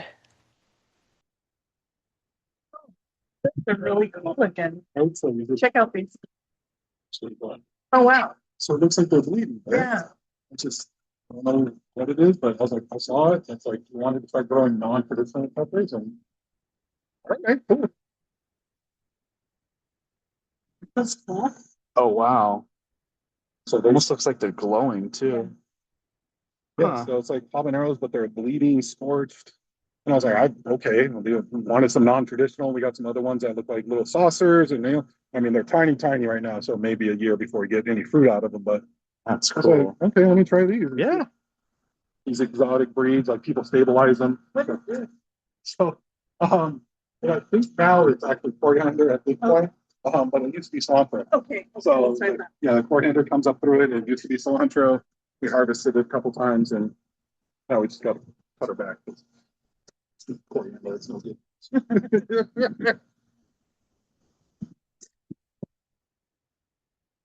Yeah, yeah. Last year with these jalapeno bushes, like we had to trim this back. It's probably half Yeah. what it transplants used to have. The same thing. This started with two just bushes, trees from Home Depot, and this whole thing was full. We had to trim it back and just not responding as well. But then got some chives in here as well. Yeah, get the marigolds in here as well. And Uh-huh. again, that's just kind of bring pollinators in, keep other things out, and the microclimates are smaller. Again, I called up the botanical garden you guys owns it, Justin, right here at Green Creek Botanical Gardens. The commerce. With Thomas. Yes, I'm gonna talk to him. So I finally was able to set up a meet with him. He's way busier than I am because he works with like Snap and all of them know he's kind of the de facto consultant. Yep, good old onions. Yeah, Okay. so these are the green onions I did it. Again, we more left them more on smell and everything Right. else helps again, keeps things, turn things out. So, but yeah, I was talking to him and he was explaining microclimates. So I was like, I thought you just plant things and grow things. You got to set up this and that. So like, even these guys they just put little ladybug houses out. So like, ladybug, that's my wild. So aphids and Well, yeah, so I used to farm, and yeah, we would get like the freeze-dried ladybugs and just yep, turn 'em out. turn them out. Yeah. So they're all gone now. So, all right, now we got to get rid of the ants because they're beating up our videos. Yeah, just from the people we know in the wine community, just the science in it, it's just amazing.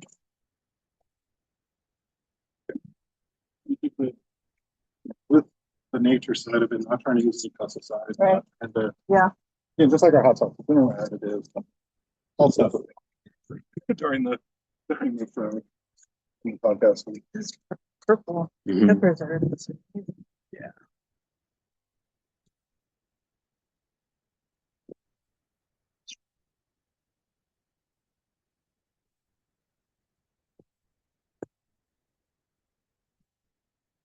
You guys want to take?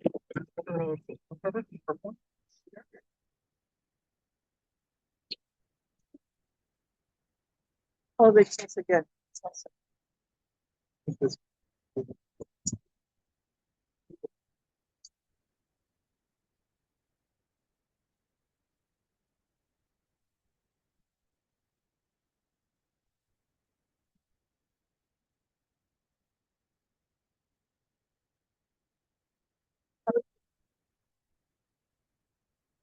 Thank you, yeah. Yeah, we went out to one vineyard and they let us pull grapes right off the vine and eat them while we were touring. So cool. So that was our amazing conversation with Jared from Salce. It was great getting to hear his story, video games and all that was cool. Talking a little bit about that. We were born and raised in the same area. hmm You and him, yes. Yeah. Yep. Not we. Well, we as in him and I. Yes. Yes. And then we did go on a little tangent at the end there because he asked the music AI question and stuff. And again, I'm more concerned with them taking that out of schools than AI having anything to do with music. If people want to do that and be lazy, that's fine. My big thing is just let people know it is AI. Don't make it act like you did it. You're like, oh, I played all the instruments, and be like, no, you didn't. No, you didn't. You just pressed a button. Yeah, you pressed a button, had it done for you. You're lazy. Yeah, lazy bum. Yeah. Whereas putting people in a room together and having them create something that they're proud of is more important to me. Yeah. And taking that away from kids, especially, is my big problem with it. So honestly, most other things that they teach you in school now, you have the palm of your hand to research it and get the truth anyway. Music, shop, stuff like that, hands-on things like that, you really can't. You have to do it. Welding. Yeah, you can't AI, anything like that, yeah. a board, a Circuit board in your board house and stuff like that. You can't AI I mean, I'm sure there's machines that you can program to do it, but you still need to be able to measure, know what you're doing and everything Right. too. So, Yeah. so that's my big thing, cooking meals and stuff, Yeah, things that'd like be that. weird doing like a virtual meal where you're simulating everything. Mhm. That'd be weird. Yeah. It sounds like it'd take more time. Exactly. Yeah. Okay, I'm going to program it and then have it cook it. Yeah. Why don't you just cook it? Right. Cook the stupid thing. Yeah. Most things you can set it and walk away and do other stuff too. Mhm, Like if you use a crock pot to do things, For sure. like making chili and shit like that, you can put everything in, turn it on, and just go and do other Yep. stuff. Set it and forget it. That's the great thing too, is teaching people how to be proficient with their time. Mhm. Like, oh, okay, we're like when we have people over for events, like, okay, let's make something that we can get it prepped, throw it in the oven, and then go clean and stuff, Yep. get stuff ready. Yep. Perfect. Two birds, one stone. Yep. For sure. So yeah, so stuff like that. But yeah, that was fun having that little tangent. And just hearing his story is great. Just how he approaches, like he wants it to be flavorful, which is very flavorful. It has the heat, Fantastic product. but I don't ever feel like, oh God, I think that was a bad decision. and he brought us some peppers that we're gonna have some fun with. Yep. So yeah, it was a lot of fun. Yeah. Great getting to know him, and again, he's close, Hmm. so that's super cool. And yeah, that's all I That's got awesome. for all that. Yeah, And just try his product. Just go online. Yeah, check out the we'll have all website, the links buy on some the product. You will be super impressed with it yeah, for sure. and the packaging's really cool, and Hmm. the like date night things he's doing and all the events he's got It'll coming be up are gonna be fun. really Yeah. cool. And how it is nice, and I understood him saying, if I have an idea or something, I can just go. It's right there. I Hmm. can do it right there. I'm like, Yeah, I it's get nice. that with the drum room. Yeah.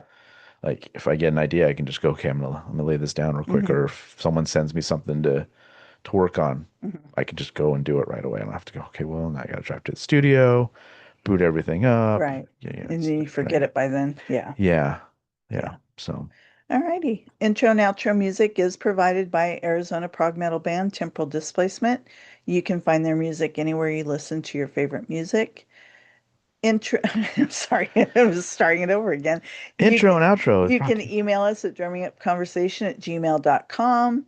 You can follow us on Facebook, Instagram, and YouTube at Drumming Up Conversation, and follow us on X at Drum Conversing. You can listen to our audio episodes on Spotify, Spotify, Apple, Apple. or wherever you listen to your favorite episodes. You can watch our video version on YouTube. Don't forget to do all the good things like subscribe, rate, review, tell a friend, 5 stars, please, and And thank you. yes, if I'm not sure where the video is going to be in this episode yet, but make sure you listen or Hmm. watch for it and get that question correct and email it to us, and you will win the awesome Flagstaff CreepyCon prize pack. Yep, So get on that. Get a absolutely. couple tickets to that and have some fun. We'll be So we'll there see you and come there. talk to us Yeah. and say, hey, nice to meet you in person. I was the fifth winner of the prize pack giveaway Hmm. or whatever. So So, let us know. yeah. Yep. All right. For Drumming Up Conversation, I'm Justin Wood. I'm Andrea Wood. No No mercy. mercy.